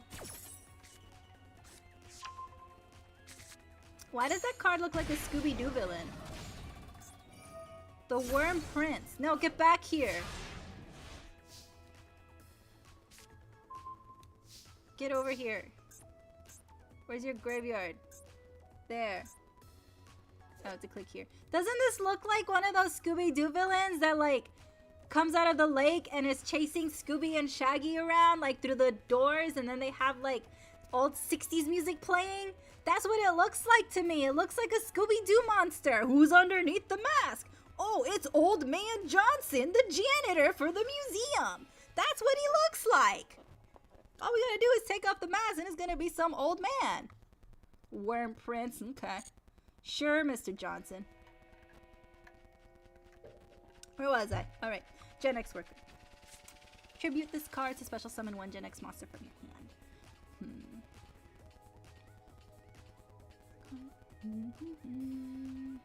Why would I don't need to do that.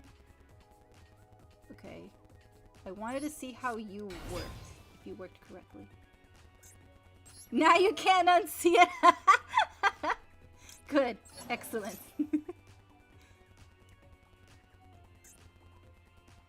Okay, so it did work the way I wanted. However, I can't synchro summon anything.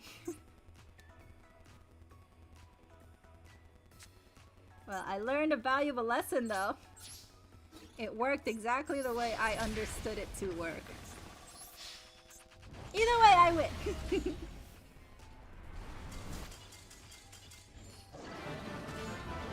Yay! Victory!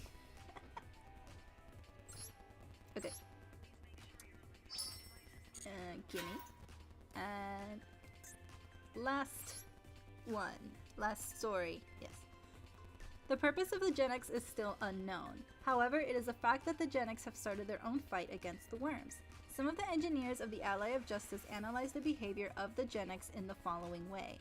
The Gen X were originally acting to improve the planet's environment. The worms must have recognized by the Gen X as invasive alien species that is destroying and polluting the environment. That must be why they're taking action to eliminate them. The attention of the engineers was focused on somehow incorporating the Gen X's power as an ally of justice force. After the meticulous investigation, means of communication was established via Gen X controller. Their ability of harnessing the power of nature to create energy and eliminate their enemies was gradually deciphered. Thus, the research took a leap forward and they were eventually recognized as part of the Ally of Justice forces. Later, the Gen X were manipulated by the engineers and utilized as a weapon of great power.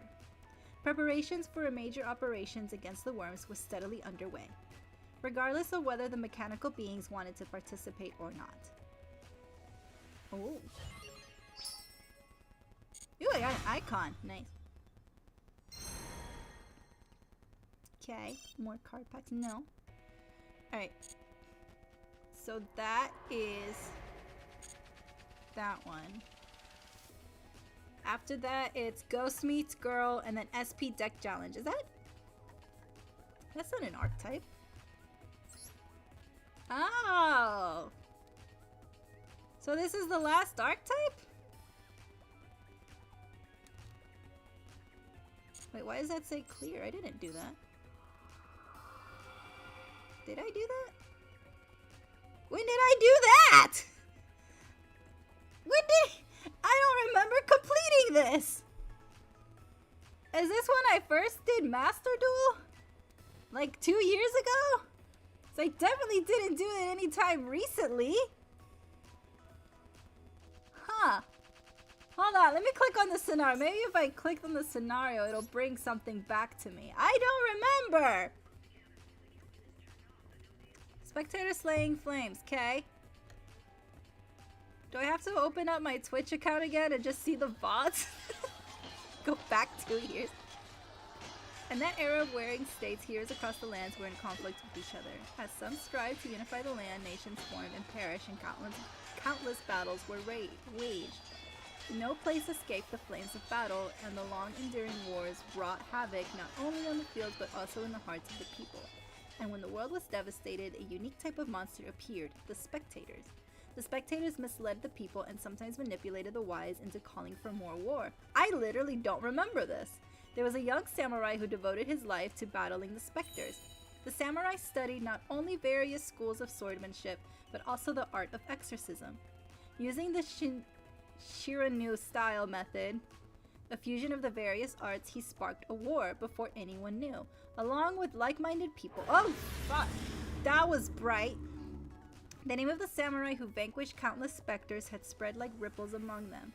In seeking his death, the specters attacked with a large army without losing a step. The Shiranui style confronted the assault. Hold on, I'm gonna pronounce that right. Shiranui. Shiranui.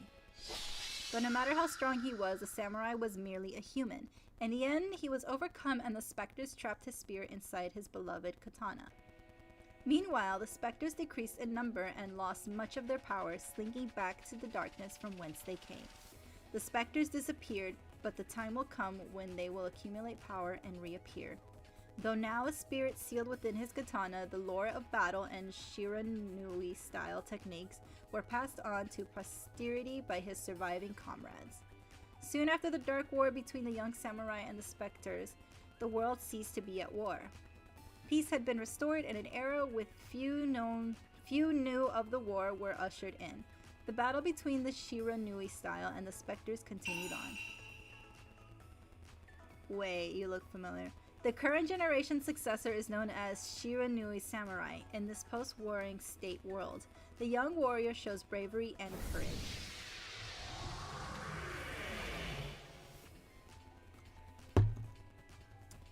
I think I remember you now because you remind me of Inuyasha.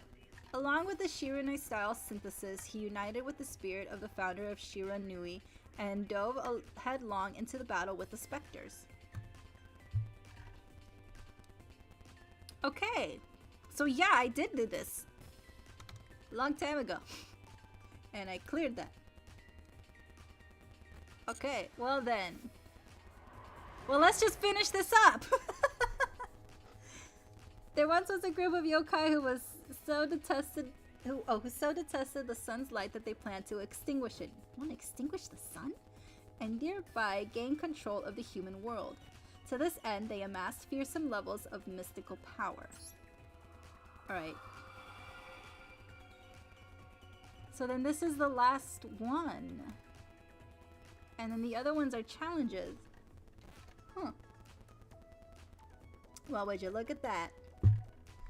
Okay, scenario.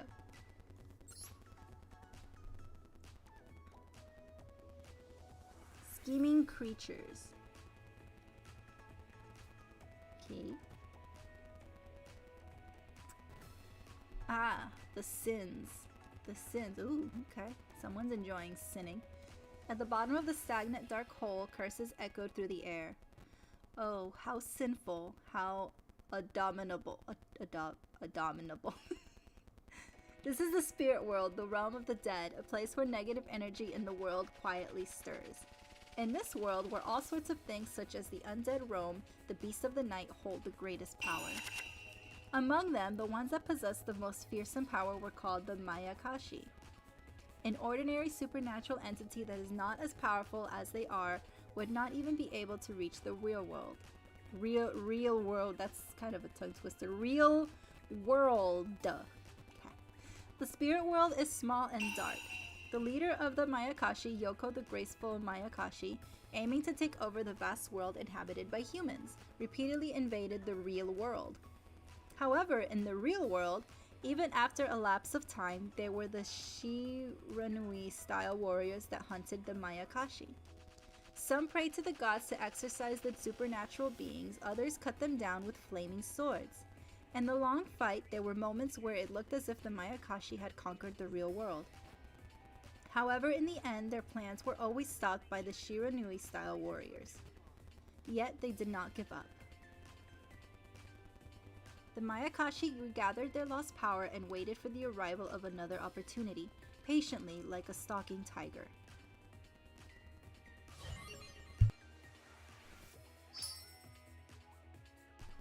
Okay. Alright, let's practice. Play.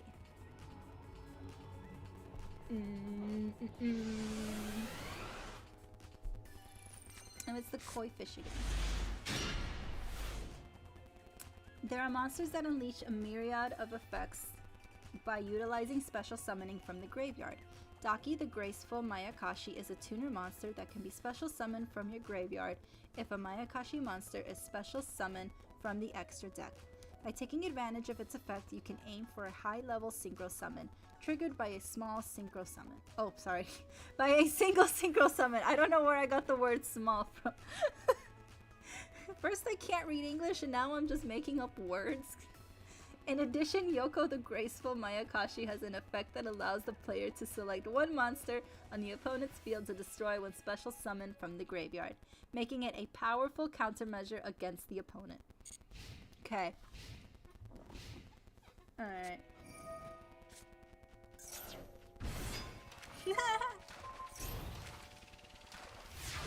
Let's just flip. Okay. Use the effect of Mai Alxx monsters to your advantage and win the duel in this turn, okay? First, normal summon Hajun, the winged Mai Alxx, to activate its effect, then special summon Daki, the Graceful Mai Alxx, from your deck, okay? Summon. Yes.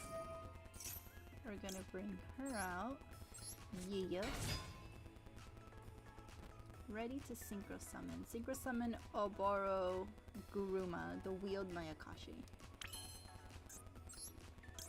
Okay. Yeah.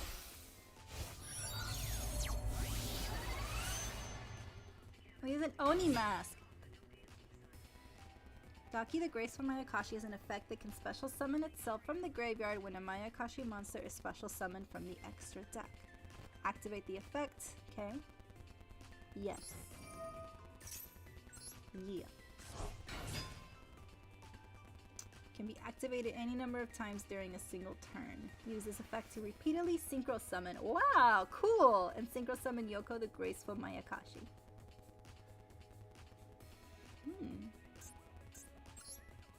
Yes.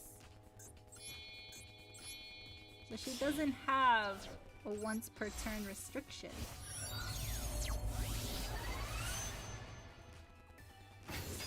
Yes. So pretty much just keep recycling her to increase the synchro summoning.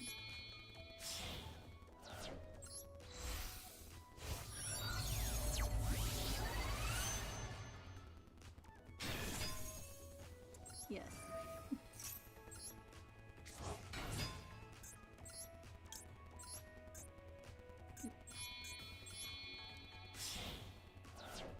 Activate.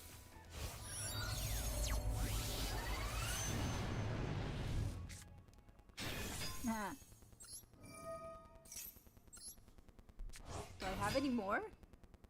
Oh no, that's it. Okay, that's the highest. Is it? No, I have an 11. But it wants me to go to my battle phase.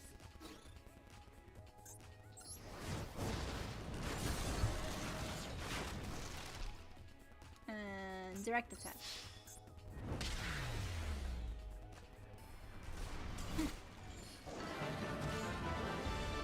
Okay.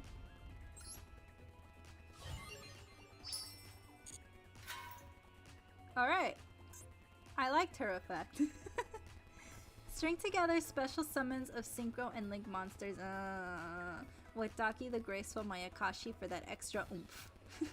Mayakashi Synchro monsters sent to your graveyard can be special summoned from the graveyard. When other Synchro monsters you control are destroyed by battle or an opponent's card effects, they will unleash powerful effects. So go nuts! And by special summoning them from the graveyard with effects like that of Back to the Front, you can activate their effects before your opponent knows what hit them. That was a fun description!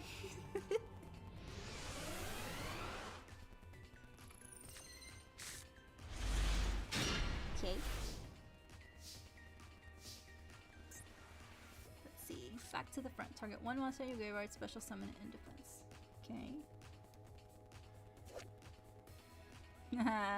Milner.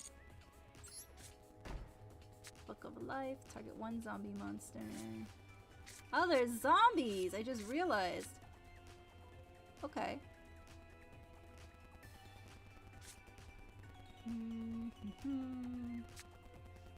This card is normal or special summon. You can target one Mayakashi monster in your graveyard, except Shafu the Wheeled Mayakashi. Special summon it in defense, but negate its effects. Ooh, you can only use this effect once per turn. You cannot special summon monsters from the extra deck except Mayakashi monsters.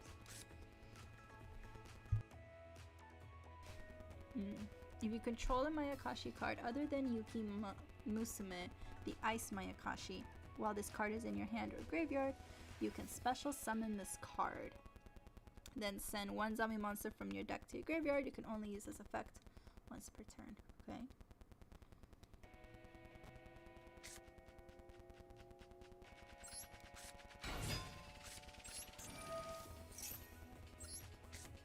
And then send one to the graveyard. Which one would be beneficial in the graveyard? Oh, you. When a monster is special summoned to your field. Okay. And then there's also this one. The Poisonous Mayakashi. You can only control one Poisonous Mayakashi. If a Mayakashi monster in your possession except the Poisonous Mayakashi is destroyed by battle or an opponent's card effect while this card is in the graveyard, you can special summon this card. Oh. Cannot special summon monsters from the extra deck the turn you activate this effect, except Mayakashi monsters. Okay. So you might be helpful to have in the graveyard. One face-up monster on the field. Banish this card from your graveyard, target one zombie in your graveyard. Oh, now you might also be helpful as well.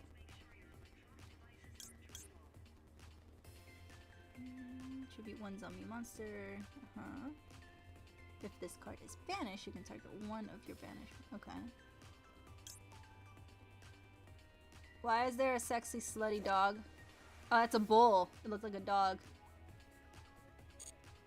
During your main phase, you can send one zombie monster from your deck to the graveyard. If this card is sent to the graveyard, you can banish one zombie monster from your graveyard. Okay. Skeletal Mayakashi. You can discard one other Mayakashi monster. Okay. I'm gonna put you in my graveyard. Yeah. You.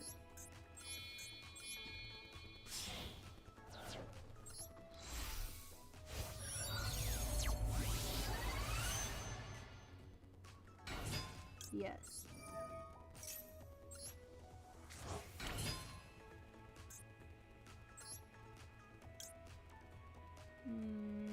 No. Let's see how far I can take it.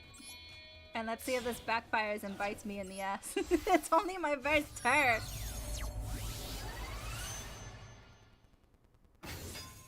Yes.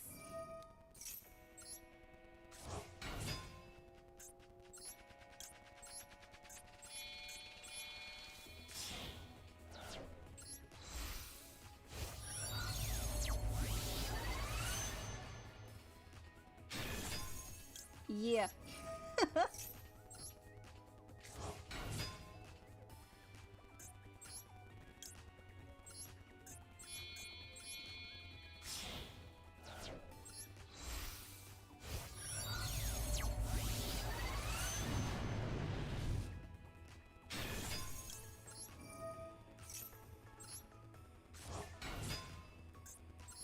I want the 11. I want to bring that. I didn't get to bring it out during the practice. I want to bring it out. I want to see it.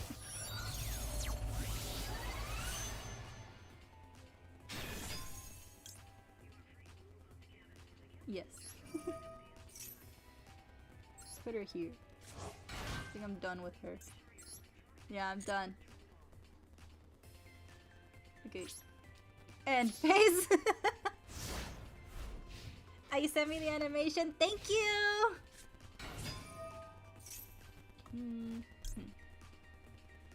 No, it's fine. No. No, it's not gonna save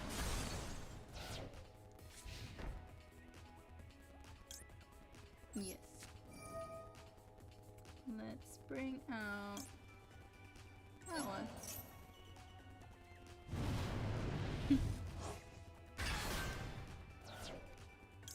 Discard a special summon from the graveyard. You can destroy one. Yep. You can go away. Goodbye. Draw. Change to attack. Let's just link summons. I know it said that I should combine the link and the synchro, but I'm just not very confident in the links. Take one Mai Alxx card from your deck, accept Mai Alxx return, and either add it to your hand or send it to the graveyard.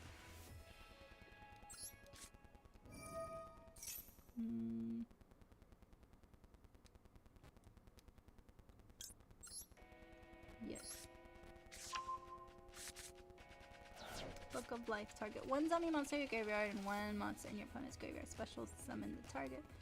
Okay. Activate. Bring you out, and you can be banished.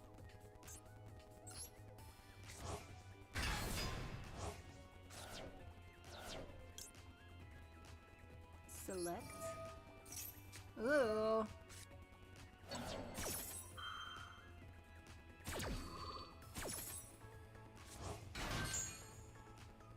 Destroy you. Well, you already activated it, so no point.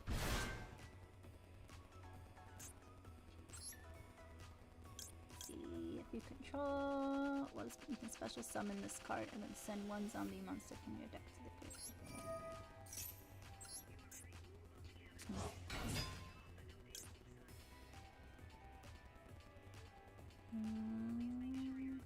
Send you.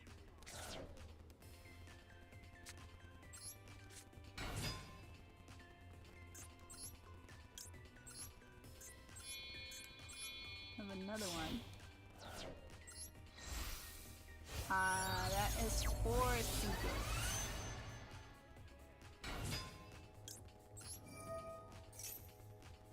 No. I don't have space for that one.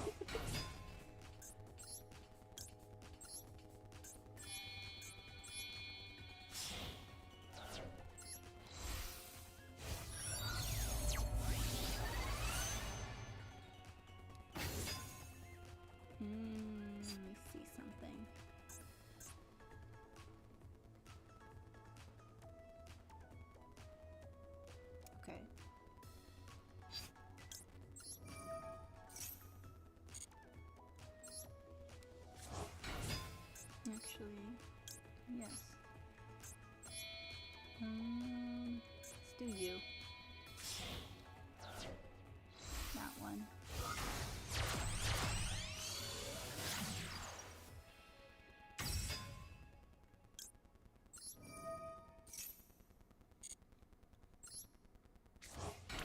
You can stay there.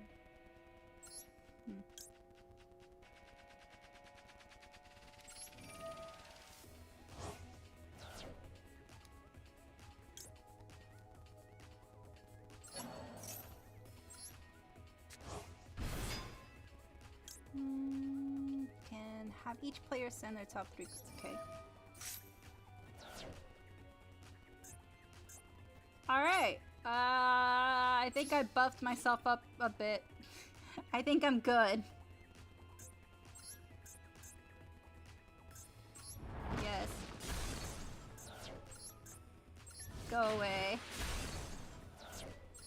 Leave the field. Direct attack. Direct attack. I should have used you to attack the defense ones. Oh well. Okay. End phase. Nothing I can do here. Okay, sand.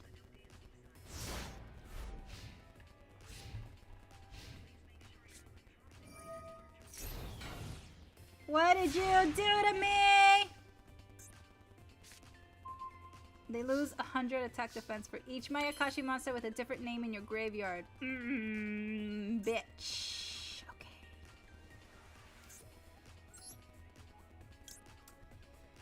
If you would tribute a monster for a tribute summon, you could tribute.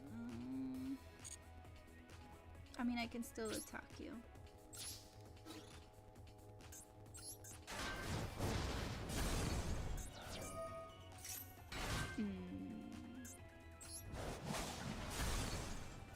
Are you gonna keep coming back?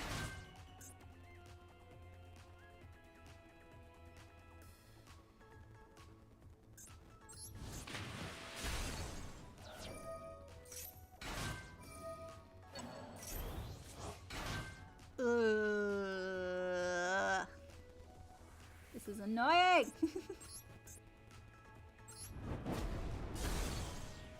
Ah! No!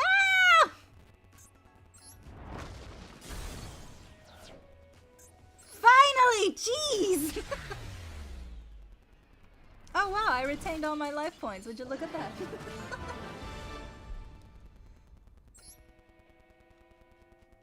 Okay, that was annoying.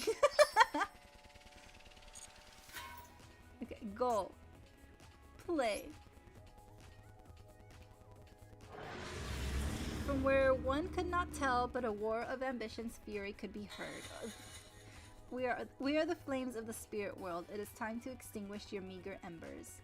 The Mai Alxx are born into the spirit world. They have still been unable to take control of the real world. Mai Alxx know that the world of humankind is ever-changing. To fulfill their long-held wish of conquest, they have devised various countermeasures. Even a Mai Alxx with the powerful spiritual powers can only achieve full strength in the real world when it is night. For the Mai Alxx, sunlight was considered an abomination, and therefore to conquer the real world, they must plunge it into unending night. Okay, I don't know, my brain froze. Sorry. During the day, they transform into human form and observe the average man of the real world, as well as the movements of the Shiranui style. Sometimes they deceive the foolish, brainwashing them and feeding on them to gain power. By doing so, they accumulated spiritual energy for their impending great invasion of the real world.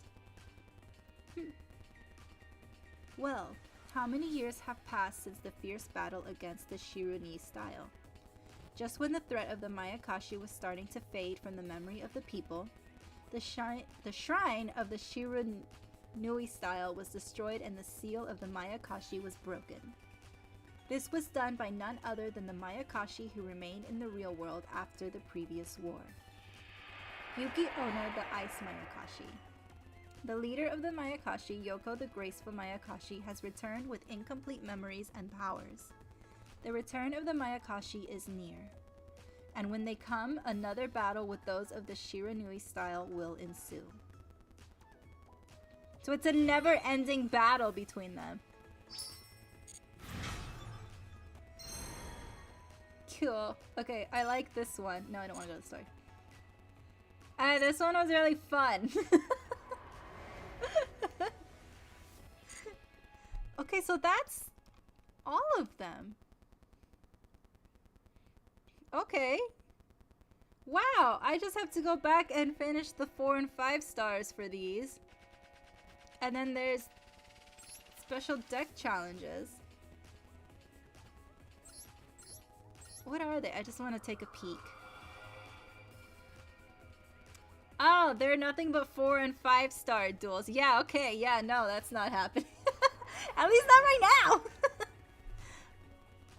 We did it! We went through all of the lore that there is so far.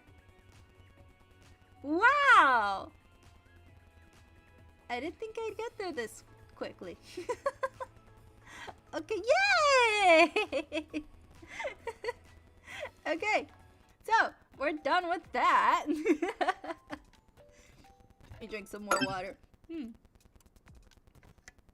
Okay, so that one was a lot of fun. Okay, well, my plan for tomorrow was to continue Master Duel, but I guess I already went through the solo mode, so we'll see what tomorrow brings. Okay, alrighty then. I don't know what to do for me. I'll figure it out. So it's just the 4 and 5 stars. I need to go back and do. Oh, there's those what was those events that are going on. I can do those. Okay. Yeah. Okay, I liked that last deck I did. I also like, which one? I did like the Terminal World, the Allies of Justice. I did like that one as well. I like anything that has the secret or XC summons as the main one. I like, but I did like those. I think those were pretty cool.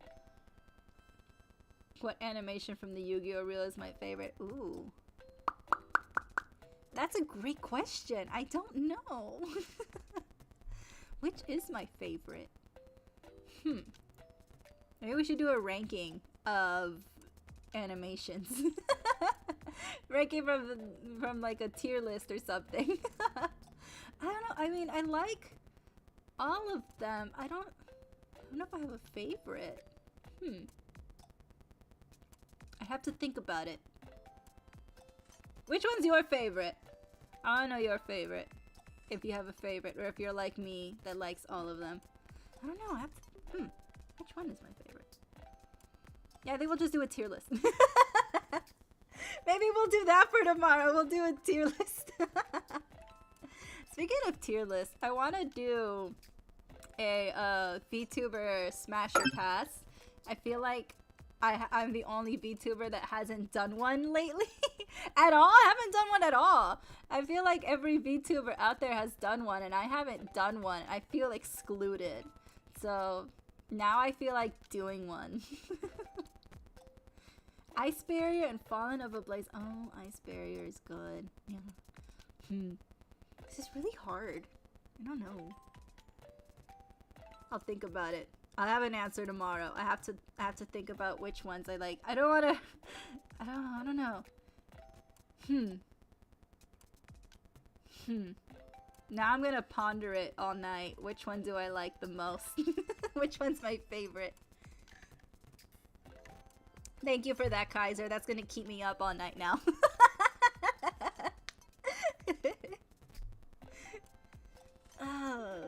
I'm gonna close this. It's gonna keep making noise. I still don't know what that alert sound is. I don't know what that is. And it's bugging me because I just heard it again, but I don't know what that is. I don't know where it's coming from. It's not anything else. I don't know. I'm not sure. I can't tell what it is.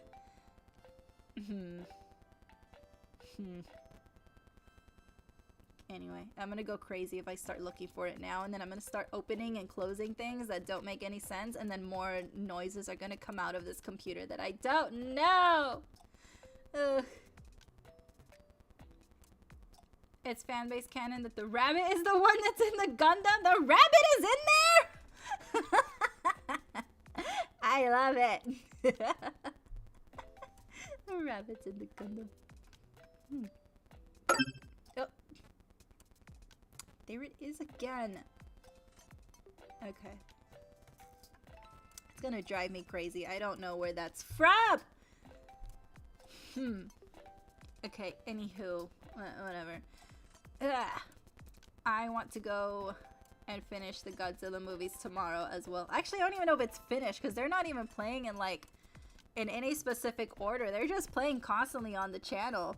The one that I liked so far is crap. Forgot the name of it. It's with it came out in it came out in 2000. Hold on, I'm gonna look it up.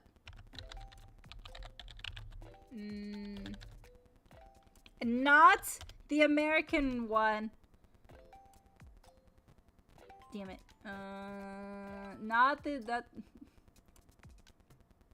Which one is it?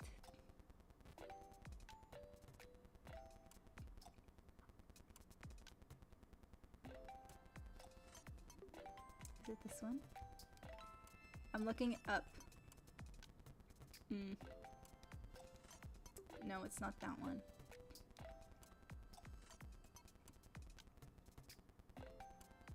Okay, it's the one where they're like trying to destroy Godzilla by taking a dark hole from space and shooting it at him, but then they ended up opening a wormhole and then they made that's what it is. That's the name of that thing.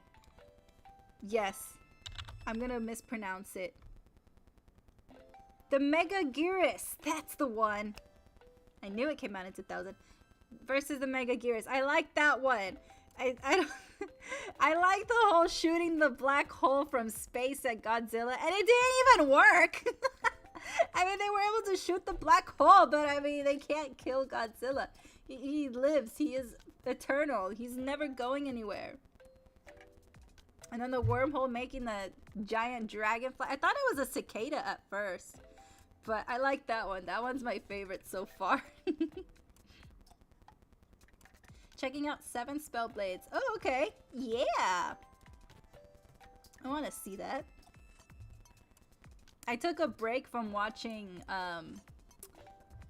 anime and Godzilla related stuff, and I watched this Netflix series, Griselda, with Sofia Vergara.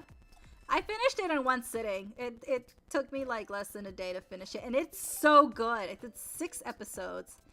And she did amazing. Sofia Vergara did an amazing job playing Griselda. It was a good break from, you know, anime and other weeb stuff. But it was a good show. I like Sofia Vergara. She's been my favorite actress, or one of my favorite actresses, for a long time. I like her in Modern Family. She's hilarious. And she's just a funny person in general. So for her to do a serious show like Griselda, it was amazing. She did phenomenal. She did really good as a serious actress. It's a very good show. And I think this was like a personal project for her because she grew up in Colombia in the era of Griselda's reign. Griselda was a big drug lord. Is it back in the 70s, 80s? Back in the day, she was a big drug lord. She was Pablo Escobar's teacher. So she taught him everything he knew. And he became Pablo Escobar. But she was the, instead of, not kingpin, she was the queenpin of the drug world back in the day. And so Sofia Vergara grew up in Colombia when Griselda was in control. And unfortunately, Sofia's brother was also killed due to the cartel. So this was a personal project for her, and she did excellent. It's amazing. If you haven't seen it, I recommend watching it. It's in English and Spanish. It switches back and forth, but there are subtitles. But it's a good show. It's really, really good. You have to remember not to feel bad for her. Like, she did so well that I would, like, at the end of it, I was like, oh no, she's in prison. Because, I mean, she went to prison. She got arrested and everything. Because this was like a, kind of like a docu-series. But then at the end, I was like, oh no, she got arrested. And then I remember, I was like, she's a real person. She was a real person who deserved to get arrested, who deserved to go to prison, and everything that came after her. Do not feel bad for this person. It's just Sofia Vergara did such a good job that you got to remind yourself that this was a very evil lady. So if you do watch it, just keep that in mind. So it's a very bad person. It's actually one of the reasons why Sofia waited until Griselda passed away to even do a project like this, because she didn't want the whole cartel life to be glamorized. So she's like, no, we're gonna wait until the real Griselda is dead, and which she was. She passed away 2012-ish, around that time. She was gunned down in Colombia, so she got her karma back. Yeah, very good show. Very, very good. I think it was trending for a while. But yeah, I loved it. Sofia Vergara, good job. Congratulations. I hope you win some sort of award for that, because she did very, very well. I just really liked the show and I wanted to talk about it. Yeah, actors, actresses that can bring characters to life. There will never be another Jack Sparrow like Johnny Depp's Jack Sparrow. I love Jack Sparrow. There's no one that can replace him. There's nothing at all. He did excellent, brought character. And sometimes you forget that he's a pirate and it's like, wow, but no, it's a good job. I love the Pirate of the Caribbean movies. I remember when the first one came out, I watched it nonstop. We had the DVD and I would always play it because I just loved it so much. It's a great movie. I loved it. And then Orlando Bloom, Keira Knightley, they did great as well. But Johnny Depp really stole the show for the entire franchise, honestly. Never replace him. Very, very good. Nope, they're not going to have Jack Sparrow in the next movie. Johnny Depp has been kicked out of the entire franchise due to everything that happened. Yeah, he got kicked out, so he's no longer. And he even said that even if they apologize and offer him $1 billion, he said he wouldn't go back. I don't blame him. He's been through a lot. I'm not defending any of his actions because, I mean, he was kind of a shitty person. I mean, both parties sucked. But the trial was very interesting to watch. I remember watching the trial live.